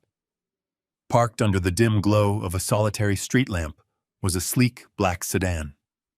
The engine was completely off, but the silent silhouette of a man was visible in the driver's seat. As I approached, the window rolled down smoothly. My attorney, Thomas Gallagher, looked at me directly from the darkness of the vehicle. His face was entirely devoid of emotion, operating with the clinical detachment of a military commander on the eve of a major offensive. I rested my hands on the edge of the car door and asked him for the final status report. Thomas did not waste a single syllable. He confirmed that the commercial default notices had been fully notarized and the acceleration clause was officially active. He then reached into the passenger seat and held up a thick manila folder. He told me that he had just concluded a private, secure meeting with his direct contacts at the Federal Bureau of Investigation. The Financial Crimes Unit had reviewed the forged collateral documents and the shell company transfers. The federal agents were fully briefed. Their warrants were signed by a federal judge, and they were officially on standby. Thomas looked me dead in the eye, his voice low and unwavering over the distant sound of the country club music. He stated that the federal authorities were simply waiting for my signal tomorrow afternoon. Everything was in place. The trap was locked. I stood in the quiet shadows of the parking lot, looking back at the glowing windows of the grand dining hall, where my son and his bride were celebrating their stolen fortune. Tomorrow, they would walk down the aisle expecting to secure a lifetime of luxury. Instead, they would be walking directly into a federal penitentiary. The morning of the wedding dawned with a brilliant, cloudless sky casting a deceivingly perfect light over the sprawling green lawns of the elite Chicago Country Club. The air was crisp, carrying the sweet scent of thousands of imported white roses, meticulously arranged along every archway and table. It was a monument to greed entirely funded by the stolen $2.5 million. As I helped Patty get ready, the contrast between her physical reality and the impending opulence of the venue was heartbreaking. Despite my desperate pleas, Patty insisted on attending the ceremony. She fought through waves of deep, bone-chilling pain and relentless nausea that left her breathless, but her maternal resolve was unbreakable. She simply wanted to see her only son get married. She wanted to bear witness to the milestone she prayed to see since the day Lucas was born. It took us nearly 2 hours to prepare. I helped her into her emerald green silk dress, which now hung loosely over her frail frame. She sat quietly at her vanity mirror, her trembling hands slowly adjusting the chestnut wig she chose to wear. She applied a delicate layer of makeup, trying to mask the devastating toll the neutralized chemotherapy had taken on her body. She looked at my reflection and offered a weak smile, telling me today was about family, and she would not allow her illness to cast a shadow over her son's happiness. I kissed the top of her head, my heart breaking for the unconditional love currently exploited by the very boy she adored. I transferred her into the folding wheelchair, packed her emergency medical supplies, and loaded us into the car. The drive to the country club was silent, heavy, with the unspoken weight of the secret I was carrying. I parked near the grand entrance, retrieving the wheelchair and settling Patty into the seat. As I pushed her through the towering mahogany doors of the venue, the scale of Victoria's ambitions struck me like a physical blow. The grand ballroom was already packed with over 300 guests, mostly complete strangers. They were Victoria's high society real estate connections, wealthy brokers, luxury developers, and affluent clients she had invited solely to parade her newfound wealth. Waiters in crisp white tuxedos circulated through the crowded and brightly lit room, carrying silver trays loaded with crystal flutes of chilled champagne and delicate caviar appetizers. A string quartet played softly from a raised balcony, providing a sophisticated soundtrack to the relentless hum of networking and shallow laughter. Everywhere I looked, I saw my stolen retirement funds converted into ice sculptures, silk draperies, and lavish floral walls. It was a sickening display of stolen triumph, and I walked right through the center of it with my dying wife. I navigated the wheelchair through the sea of expensive suits and designer gowns, receiving a mix of polite nods and quick, uncomfortable glances from the guests. Patty kept her head held high, her hands resting elegantly in her lap, radiating a quiet, dignified grace that commanded respect. We made our way toward the massive elevated head table positioned at the far end of the ballroom. The table was draped in shimmering silver linen, overflowing with cascading white orchids that framed the plush, high-backed chairs reserved for the bridal party. I parked Patty's wheelchair at her designated spot, locking the wheels and ensuring she had a clear view of the dance floor. She leaned back, closing her eyes for a brief moment, to gather her strength, the chaotic noise of the reception clearly overwhelming her weakened senses. I stood closely beside her, a silent, immovable guardian scanning the room for the two people whose lives I was about to systematically dismantle. The grand double doors at the entrance of the ballroom suddenly swung open, and a hush fell over the massive crowd. The string quartet smoothly transitioned into a triumphant, soaring melody. Lucas and Victoria made their grand entrance as husband and wife, stepping into the room to a chorus of thunderous applause and cheering from their wealthy audience. Lucas wore a custom-tailored tuxedo, his face flushed, a forced plastic smile plastered across his features. He looked exhausted, his eyes darting nervously around the room, clearly carrying the invisible, crushing weight of the federal bank fraud he had committed. He knew the walls of his lies were precariously thin, and he moved with the rigid, uncomfortable posture of a man waiting for a trapdoor to open beneath his feet. Victoria, however, was in her absolute element. She floated into the ballroom in a breathtaking custom-designed gown encrusted with thousands of tiny crystals. She waved to the cheering crowd, blowing kisses to her real estate colleagues, soaking in the admiration and the envy like a sponge. She gripped my son's arm tightly, steering him through the crowd, with the aggressive confidence of a predator who had successfully captured her prize.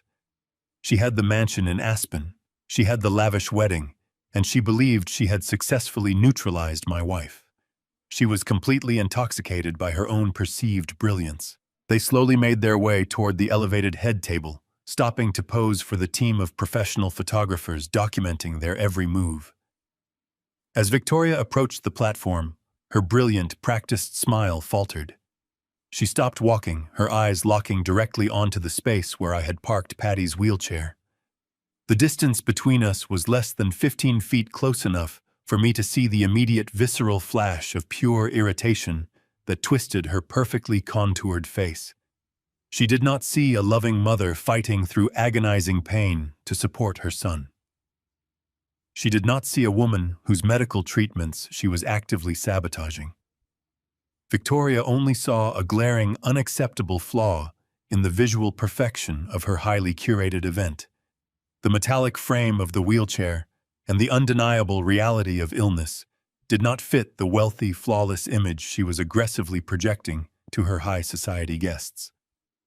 She stood completely still, her jaw tightening as she stared at the quiet, fragile woman sitting at the end of the table. One of her bridesmaids, a tall woman, wearing a pale pink silk dress, stepped up closely beside the bride, noticing the sudden halt. Victoria leaned her head slightly toward the bridesmaid, never taking her cold, resentful eyes off my wife. The loud music and the cheering crowd masked the conversation from the rest of the room, but I had positioned myself perfectly. I watched her lips move, and I heard the sharp, venomous whisper cut through the surrounding noise with absolute chilling clarity. She let out a sharp sigh of profound annoyance, gripping her bouquet so tightly, her knuckles paled, and muttered that the old woman was completely ruining the aesthetic of the wedding photos with her depressing, sickly aura. I stood silently beside my innocent wife, my heart turning into a solid block of ice. I gently placed my hand upon Patty's trembling shoulder, offering the comfort she desperately needed while my eyes remained fixed on Victoria. The trap was fully armed. The absolute destruction of their stolen paradise was now inevitable. The lavish dinner service dragged on for what felt like an eternity. Course after course of imported delicacies were placed before us, served on gold-rimmed china that glinted under the harsh light of the crystal chandeliers.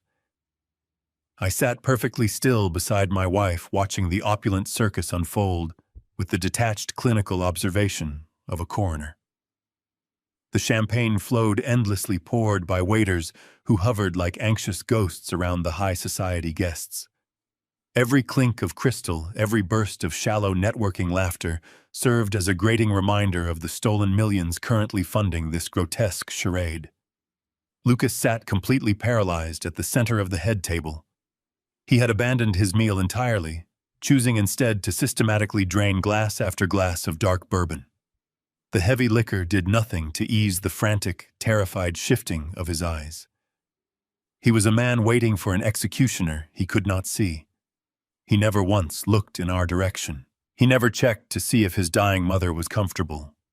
He simply stared down at the expensive silk tablecloth, drowning his profound cowardice in expensive alcohol. Victoria, conversely, was thriving. She moved through the grand ballroom with the intoxicating manic energy of someone who believed she had successfully conquered the world. The alcohol had stripped away any lingering semblance of basic human decency.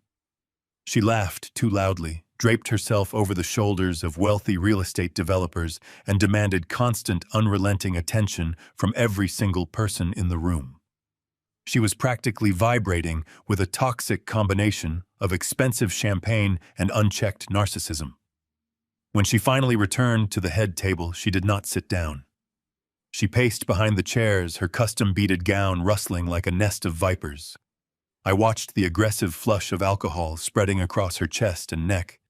She kept shooting sharp, resentful glares toward my wife. Patty had barely touched her catered meal. The heavy floral perfumes and the overwhelming noise were taking a brutal toll on her fragile system.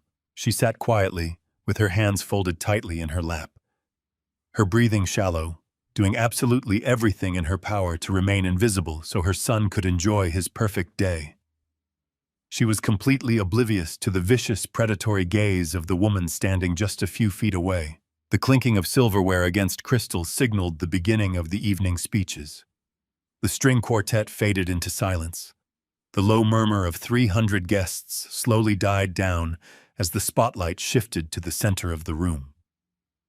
Lucas was supposed to speak first, according to the elegant gold embossed programs placed at every table setting. But Victoria did not allow it. Before my son could even attempt to stand up, she snatched the silver microphone directly from the master of ceremonies. She tapped the heavy metallic grill twice, the sharp, echoing thuds slicing through the quiet ballroom. She stood at the very edge of the elevated platform, looking down at the sea of faces with a wide, dangerous smile. She began her speech with the standard hollow platitudes.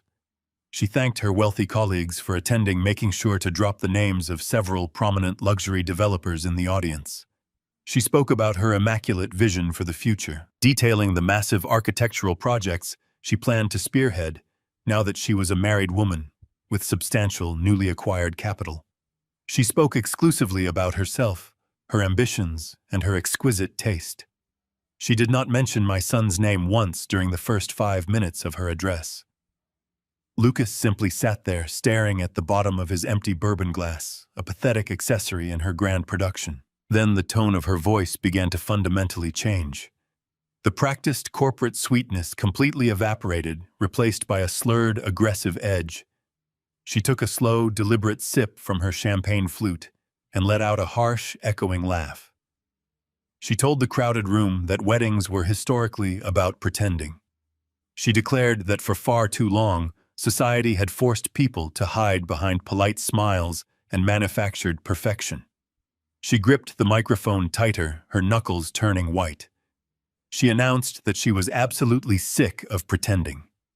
She claimed that this new chapter of her life, funded by her own hard work and brilliant investments, was going to be defined by raw, unfiltered authenticity.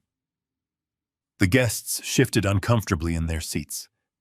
The wealthy brokers exchanged confused, worried glances, uncertain if this was a planned part of the entertainment or the beginning of a public meltdown. Victoria ignored the shifting mood of the room. She began pacing back and forth across the front of the platform, her voice rising in pitch and volume. She declared that her new family was going to stop hiding their ugly realities behind closed doors. She stated that weakness and fragility were pathetic anchors dragging successful people down.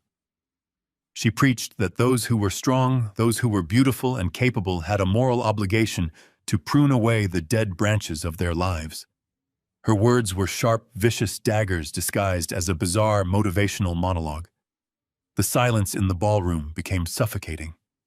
The tension was so thick, it felt like the air itself had been completely removed from the venue. I sat perfectly still, my hands resting lightly on the handles of Patty's wheelchair, watching the beautiful, terrifying monster my son had chosen finally reveal her true face to the world. Victoria abruptly stopped her frantic pacing across the long stage. She stood perfectly still at the exact center of the platform.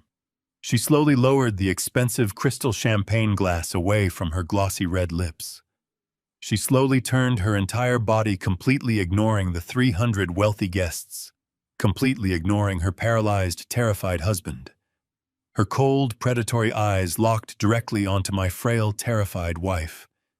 The bright spotlight followed her slow movements, casting a harsh, blinding beam over the corner of the table where Patty and I were sitting. Victoria began to walk. She took slow, deliberate, stumbling steps toward our end of the platform.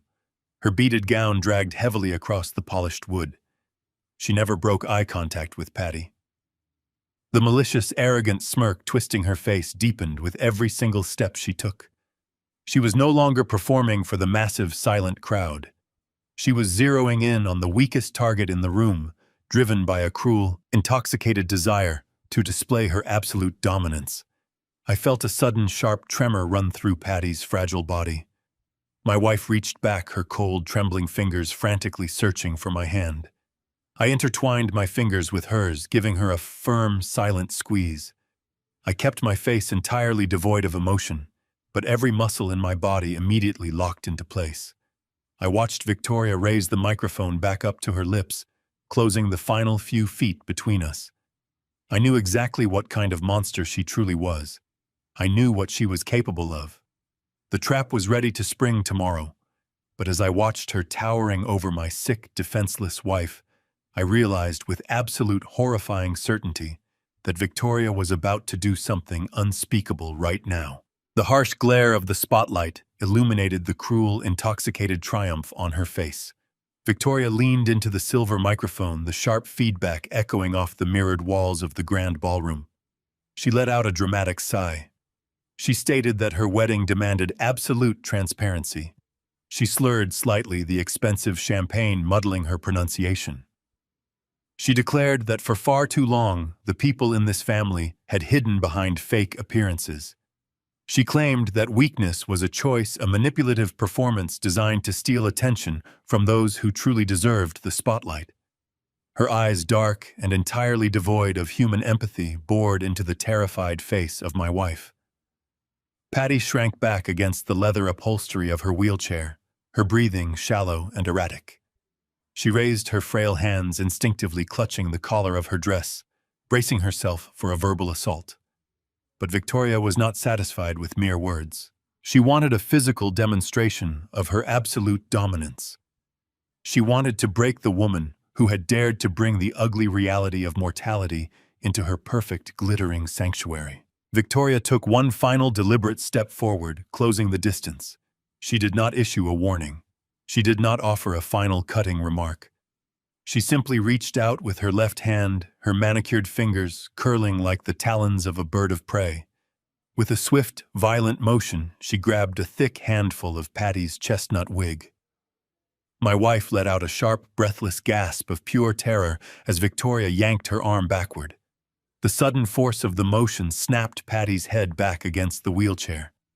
The hairpins meticulously placed to secure the synthetic hair to her fragile scalp tore away.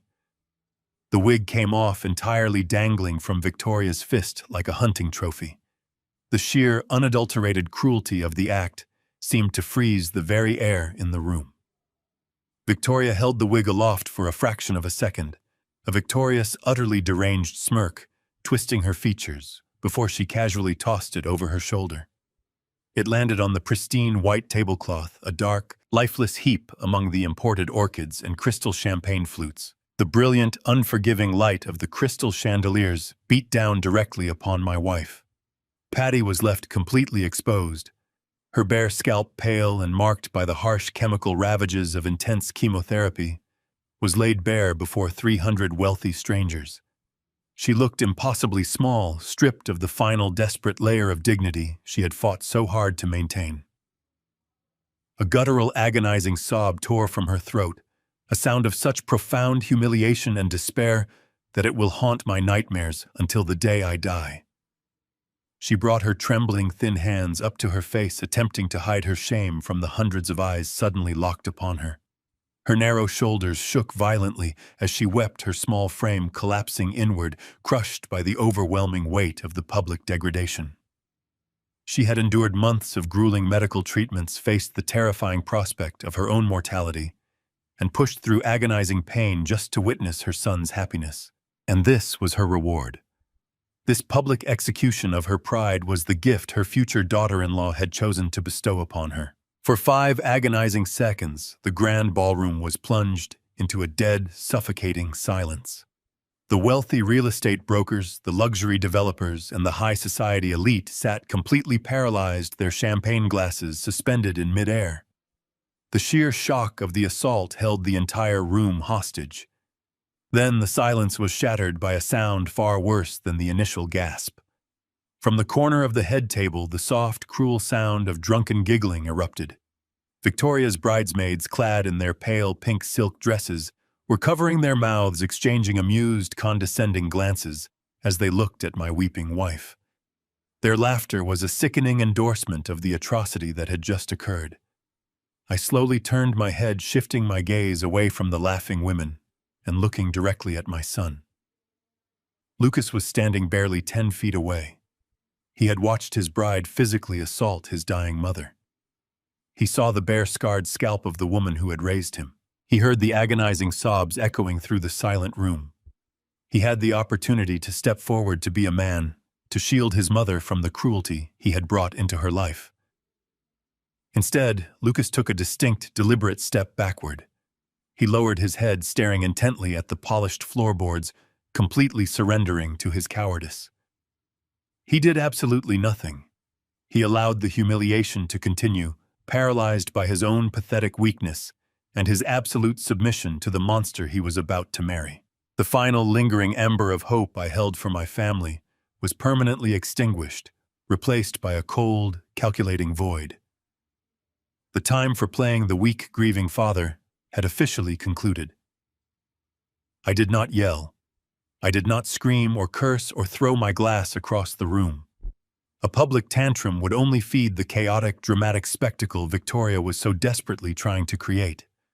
I possessed something far more dangerous than blind rage. I possessed absolute, total control over their entire future. I slowly stood up from my chair. The movement was deliberate, unhurried, and executed with the chilling precision of a judge delivering a death sentence. The movement drew the immediate attention of the room. The cruel giggling from the bridesmaids abruptly died in their throats. I reached up and calmly unbuttoned my tailored suit jacket. I slipped it off my shoulders with methodical care, letting the heavy, expensive fabric drape over my arm. I stepped forward, positioning my body between the blinding spotlight and my weeping wife. I gently draped the dark jacket over Patty's trembling head and shoulders, providing her with a desperate shield of privacy and dignity against the hundreds of staring eyes. I smoothed the lapels down around her neck, whispering a soft, steady promise that everything was going to be completely fine and that she was perfectly safe. She clutched the fabric of my jacket with desperate, shaking fingers, burying her face into the dark wool. Once I was absolutely certain she was shielded from the harsh light and the cruel stares, I slowly turned around. I squared my shoulders, ignoring the silent, terrified crowd, and focused my entire existence on the woman standing on the platform. I looked directly into Victoria's eyes, watching the arrogant, intoxicated triumph on her face slowly curdle into a sudden, deep-seated confusion. She had expected me to break down. She had expected me to cry or scream, playing the role of the defeated, helpless victim. She had absolutely no idea that she was staring into the eyes of the man who held the legal authority to seize her mansion, freeze her assets, and summon the federal authorities to lock her in a penitentiary. The trap was ready, the FBI agents were briefed, and the final hour of her stolen paradise had officially begun. I simply stood there, staring her down in the absolute silence, ready to unleash a hell she could not possibly comprehend. I gently withdrew my hand from my wife's trembling fingers, giving her shoulder a reassuring squeeze before I moved. The grand ballroom remained frozen in that suffocating silence, shattered only by an occasional gasp from a guest who finally understood the gravity of the assault. I stepped away from the head table and began the long, deliberate walk toward the center of the platform. My footsteps echoed softly against the polished hardwood, measured and entirely unhurried. I wanted Victoria to feel the heavy weight of my approach. I wanted the hundreds of wealthy brokers and high society elites to watch the precise moment the glittering illusion of her perfect life crumbled into dust. As I slowly closed the distance, Victoria's initial confusion morphed back into her toxic, arrogant confidence. She believed my calm demeanor was a sign of total submission.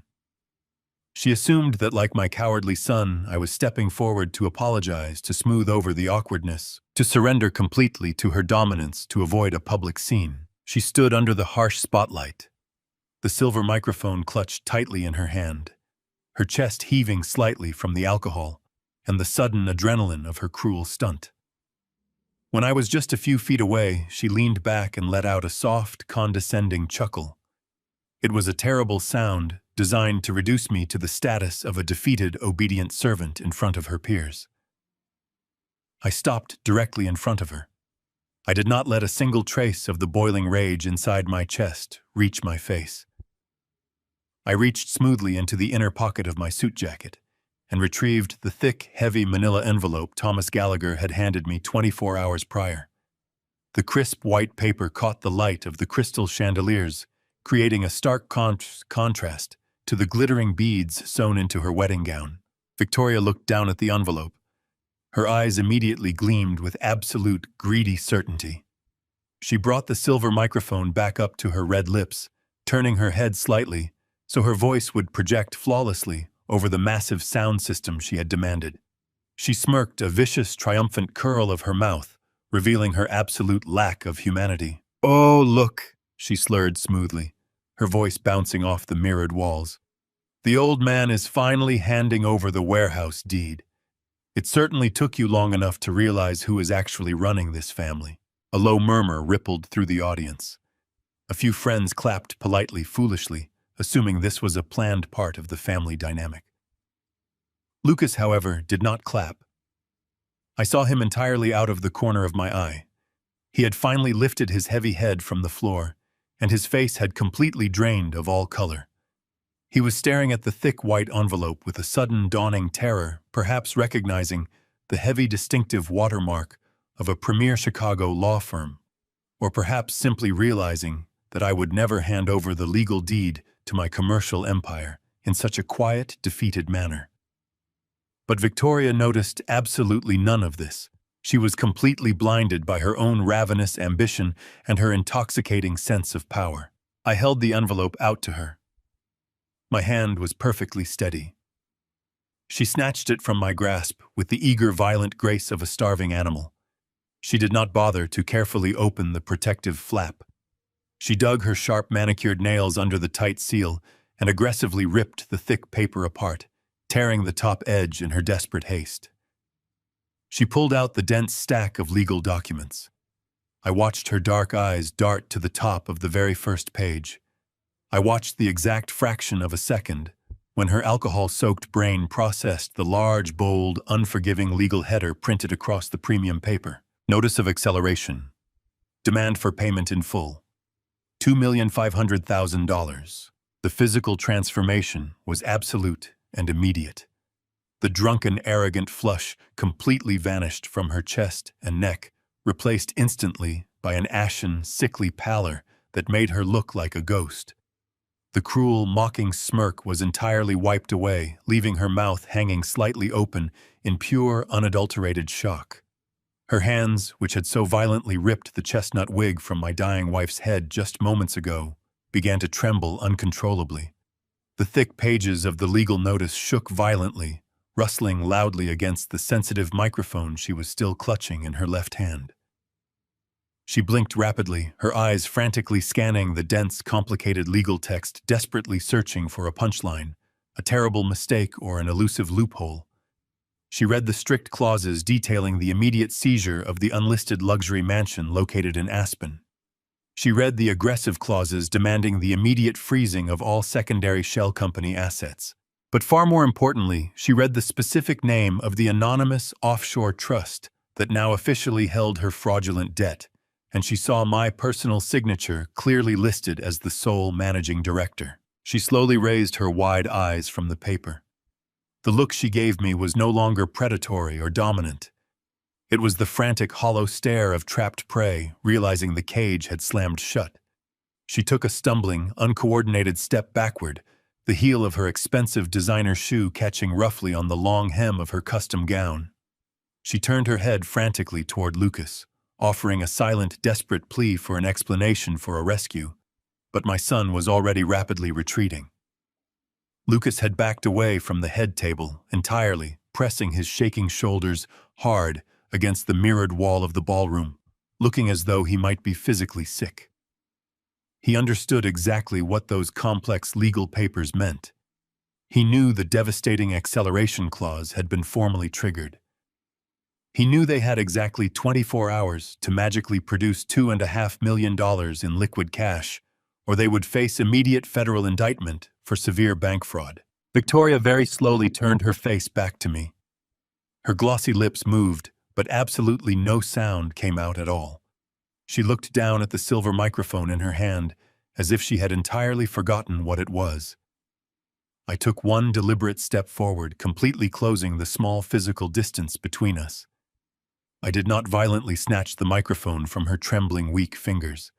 I simply leaned forward, positioning my mouth just inches away from the metallic silver grill. The grand ballroom was so incredibly quiet that even the ambient humming noise of the building seemed to have completely vanished. The hundreds of wealthy elite guests held their collective breath, completely captivated by the unraveling, disastrous spectacle occurring right on the platform. I looked directly into the terrified, weeping eyes of the incredibly wicked woman who had actively sought to destroy my family and my life. I spoke perfectly clearly, my voice suddenly resonating with cold, lethal authority over the massive speakers. You didn't borrow from a bank, Victoria. You borrowed from me. And because you forged my signature to commit federal bank fraud, the loan is due today, right now. The silver microphone slipped from her trembling fingers. It struck the polished hardwood platform with a deafening, high-pitched squeal of feedback that made several guests in the front row flinch and cover their ears. Victoria did not attempt to pick it up. She stumbled backward, her breath coming in short, erratic gasps, staring at me as if the devil himself had just manifested in the middle of her fairy tale wedding. The heavy, suffocating silence of the grand ballroom finally shattered, replaced by a rising, chaotic murmur from the 300 elite guests. From the far side of the platform, the frantic sound of heavy footsteps echoed clearly over the murmuring crowd. Lucas scrambled up the side stairs, his face drained of every ounce of color. He looked exactly like a man walking to his own public execution. He stepped directly between Victoria and me, raising his shaking hands in a pathetic, pleading gesture. He stammered, his voice cracking, asking me what all of this was. He begged me to listen, insisting that they could explain everything, that this was just a massive misunderstanding, blown completely out of proportion, and that we urgently needed to step into a private room to sort out our family business. I slowly bent down and retrieved the silver microphone from the polished floor. I stood back up, my posture perfectly straight, and looked directly into my son's panicked eyes. I brought the microphone to my lips, ensuring that my voice carried flawlessly over the state-of-the-art sound system. I told him there was absolutely nothing left to explain. I turned my cold gaze out toward the massive sea of wealthy real estate brokers, luxury developers, and high society clients that Victoria had carefully invited to witness her social triumph. I decided it was finally time to formally introduce them to the real Victoria. I spoke with brutal, clinical precision. I informed the entire room that the extravagant wedding they were currently attending was funded entirely by stolen money. I detailed exactly how my son and his bride had forged my personal signature on federal documents to illegally secure a $2.5 million commercial loan against my logistics business. A sharp collective gasp instantly rippled through the grand ballroom. I watched as dozens of stunned guests, people whose professional lives depended entirely on ultimate trust and unyielding financial integrity, immediately pulled out their smartphones. The glowing screens illuminated the dim room as they began recording every single word I proudly said. I did not stop. I explicitly detailed how they had funneled those stolen funds through an incredibly complex web of anonymous shell companies to completely hide their tracks. I brilliantly revealed that while they pretended to physically struggle financially, they had secretly purchased a sprawling, unlisted luxury mansion up in Aspen, California. I watched Victoria's previously pristine professional reputation utterly disintegrate before my very eyes. Her wealthy, connected colleagues were absolutely no longer looking at her with superficial admiration or envy. They were looking directly at her with pure, unadulterated, and undeniable disgust. The social empire she had spent countless years aggressively building was actively burning down to the ground in a mere matter of devastating seconds. But the massive financial fraud was only the beginning of my public speech. I turned my back to the stunned crowd and walked slowly toward the edge of the platform where my wife sat. Patty was completely silent, hidden safely beneath the thick drape of my tailored suit jacket, gripping the dark fabric with pale, trembling fingers. I looked back at Victoria, letting the absolute unforgiving venom currently residing inside my soul seep directly into my deep voice. I told the room that the money meant absolutely nothing to me. The true crime, the most unforgivable atrocity, was what they had actually done to the innocent woman who lovingly gave my son life. I told the hundreds of listening guests about the sudden, completely inexplicable decline in Patty's health over the last few painful months. I boldly explained how Victoria had eagerly played the false role of the incredibly loving, devoted daughter-in-law, brewing special herbal teas and preparing holistic soups that were supposedly beautifully designed to effectively aid in her rigorous chemotherapy recovery. The crowd went entirely silent again, hanging on my every single word with a dark, morbid fascination. I revealed that those deeply loving holistic remedies were actually secretly laced with trace amounts of toxic chemicals carefully and maliciously calculated to interact violently with her prescribed cancer medications. They were not trying to heal her. They were actively, methodically attempting to artificially accelerate her death so they could rapidly claim the remainder of my entire estate without waiting patiently for nature to take its course. The reaction from the grand ballroom was instantaneous and powerfully visceral. Several women cried out in genuine horror. Men shouted in angry outrage. The glowing sea of camera phones pressed closer to the stage, flawlessly capturing the sheer, undeniable terror currently paralyzing the bride and groom. The absolute public exposure utterly broke whatever remained of Victoria's fragile, incredibly narcissistic sanity. The sheer crushing weight of the public humiliation triggered a desperate feral survival instinct within her mind. She lunged forward, pointing a trembling, manicured finger directly at my face. She began to scream at the absolute top of her lungs, her voice cracking with hysterical, unhinged panic. She shrieked wildly that I was a completely senile old man making up delusional lies to violently ruin her beautiful life. She desperately tried to convince her wealthy, powerful colleagues that this was a totally pathetic, empty bluff, perfectly designed by a bitterly controlling father who simply wanted to maliciously ruin her incredibly special day. She frantically signaled to the country club security guards standing near the perimeter of the room, aggressively demanding that they forcibly remove me from the private premises immediately. She screamed that I had absolutely no solid proof of these highly outrageous allegations and that she was absolutely not going to let me effectively destroy her newly flawless reputation. She took another intensely aggressive step forward, her pale face twisted into a truly grotesque mask of pure, blinding desperation, looking as though she was fully preparing to physically push me directly off the raised platform. But before she could possibly close the final remaining distance, the highly polished, heavy, solid mahogany double doors positioned exactly at the main entrance of the grand ballroom suddenly swung completely open with a deeply resounding, massive, thunderous crash. The heavy wood slammed violently against the plastered walls, instantly cutting off Victoria's shrill, hysterical screaming. Every single head located inside the massive crowded room turned simultaneously toward the sudden explosive noise. Standing perfectly framed right in the grand entryway was my personal attorney, Thomas Gallagher. He held a remarkably thick black leather briefcase securely in his right hand, his tight expression carved from solid, unforgiving granite.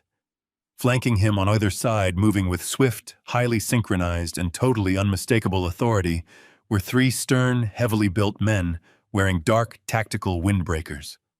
The bright gold shields of the Federal Bureau of Investigation gleamed clearly on their leather belts. The heavy, polished doors remained pinned against the walls, framing the absolute destruction of Victoria's meticulously crafted illusion.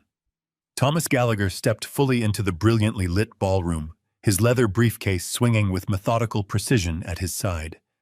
The three federal agents moved flawlessly in formation around him, their heavy black boots thudding against the imported marble floors. They bypassed the lavishly decorated guest tables, their stern, unyielding expressions cutting a stark path through the paralyzed sea of wealthy socialites. Under strict United States law, the combination of wire fraud, deliberate bank forgery, and the malicious diversion of multi-million-dollar funds required immediate, non-negotiable detainment. There would be no polite summons. There would be no quiet behind-the-scenes negotiations with expensive defense attorneys. This was a direct public execution of justice, precisely as I had meticulously orchestrated over the past few grueling weeks to ensure their absolute downfall. Victoria stood completely frozen on the elevated platform, her manicured hands hovering uselessly in the empty air. The blinding spotlight still illuminated her ashen, terrified face. The aggressive, intoxicated bravado that had fueled her horrific assault on my wife had entirely evaporated, replaced by the primitive, frantic panic of a trapped animal. The lead federal agent, a tall, broad-shouldered man with a closely cropped haircut, reached the edge of the stage. He did not hesitate. He did not offer a polite greeting. He firmly instructed Victoria to place her hands behind her back, clearly stating her full legal name and immediately reciting the extensive list of federal felony charges she was currently facing. He explicitly mentioned the forged commercial loan documents, the illegal wire transfers to the anonymous offshore accounts, and the fraudulent purchase of the Aspen property. Victoria recoiled as if she had been physically struck. She took a frantic, stumbling step backward, the heavy, crystal-encrusted train of her $15,000 wedding gown tangling dangerously around her ankles. She shrieked that they were making a catastrophic mistake, demanding that they check their records, insisting that she was a prominent, highly respected luxury developer who could not be treated like a common criminal. The federal agents were completely unfazed by her hysterical screaming. Two of the men stepped smoothly onto the platform, flanking her instantly. They grasped her arms with practiced, immovable force.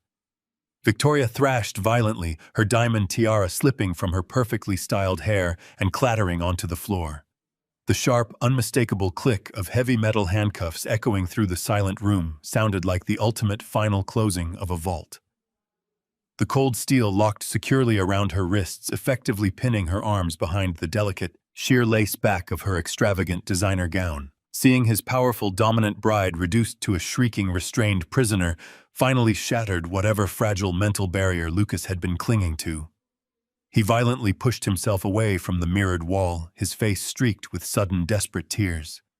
He scrambled across the polished stage, his expensive tuxedo jacket slipping off his shoulder. He threw himself forcefully onto the hardwood floor, landing heavily on his knees directly at my feet.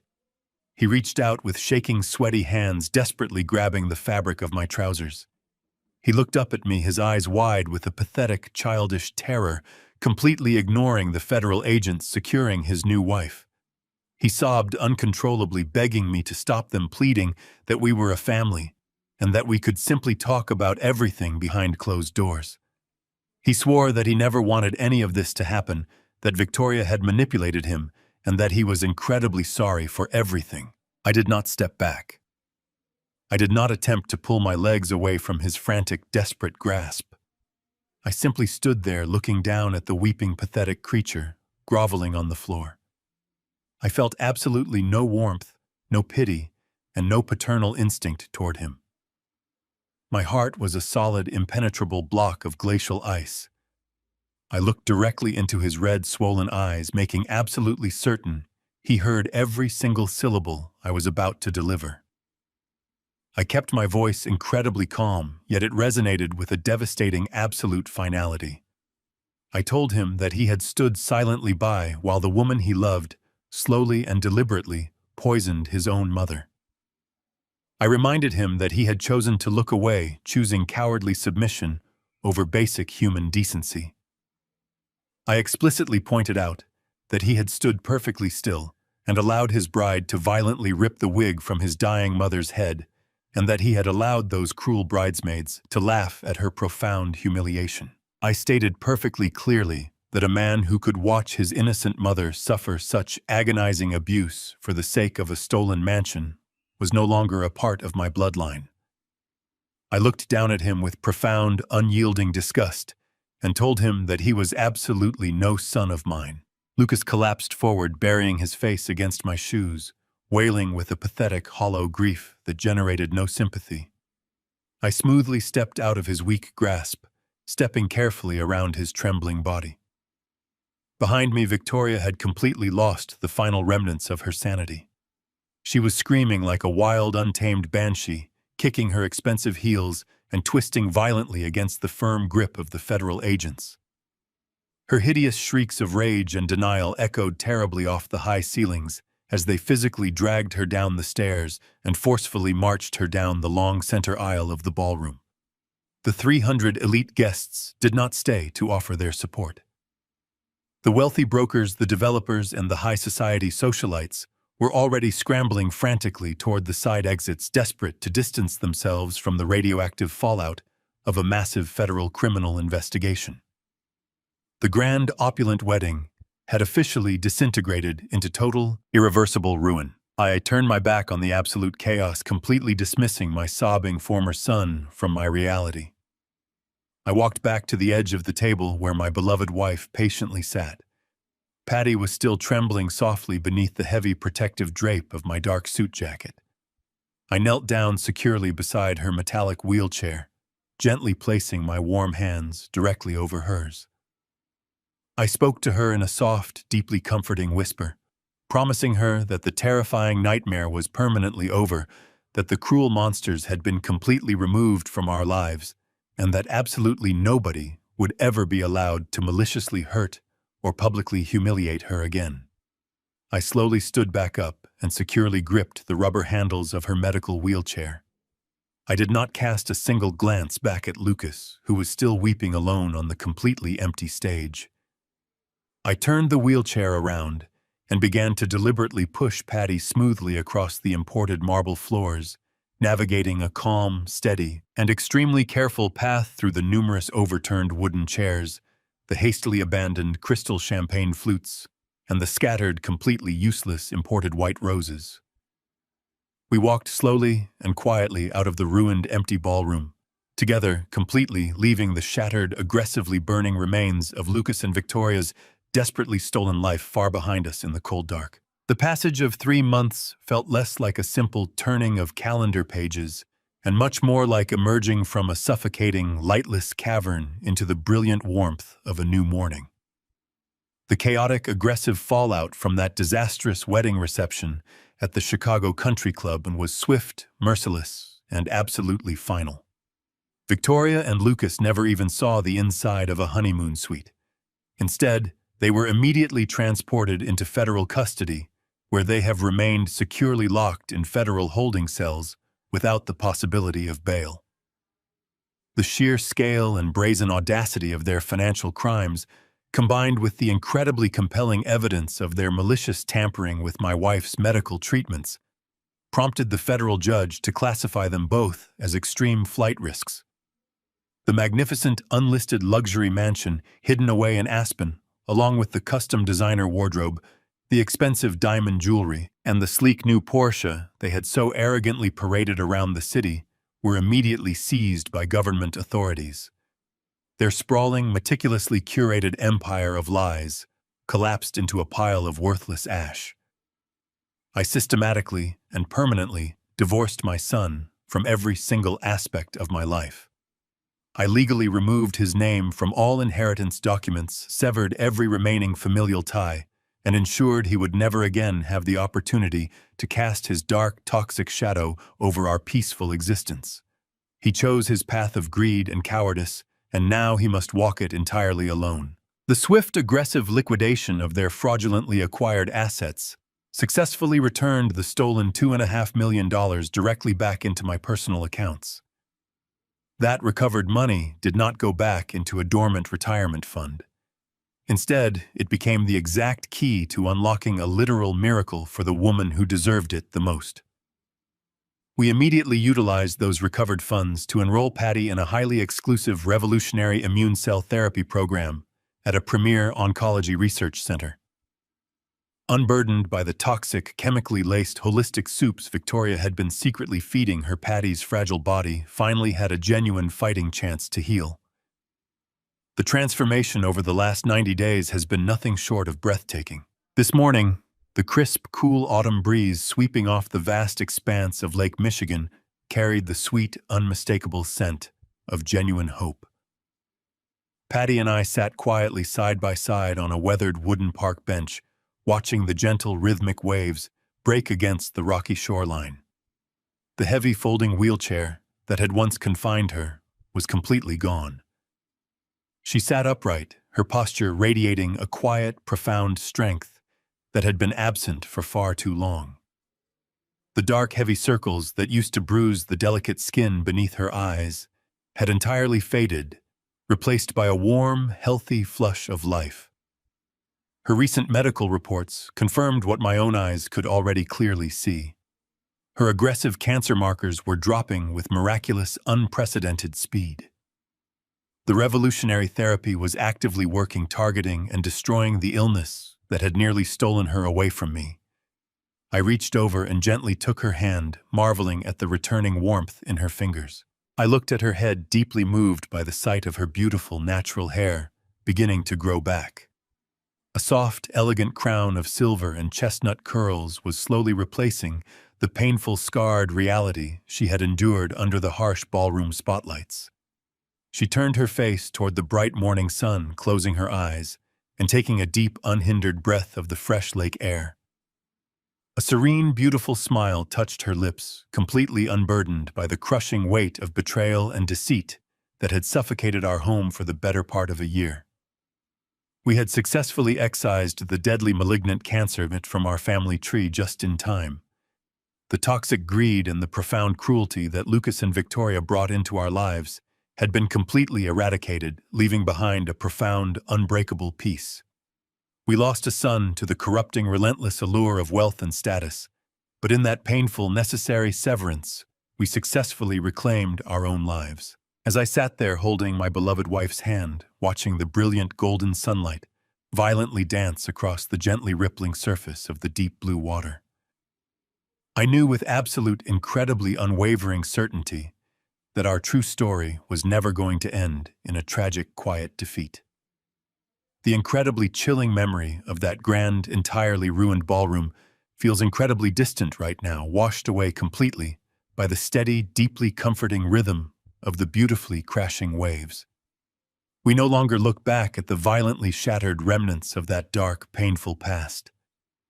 We only look forward to the beautiful mornings we still have left to share together.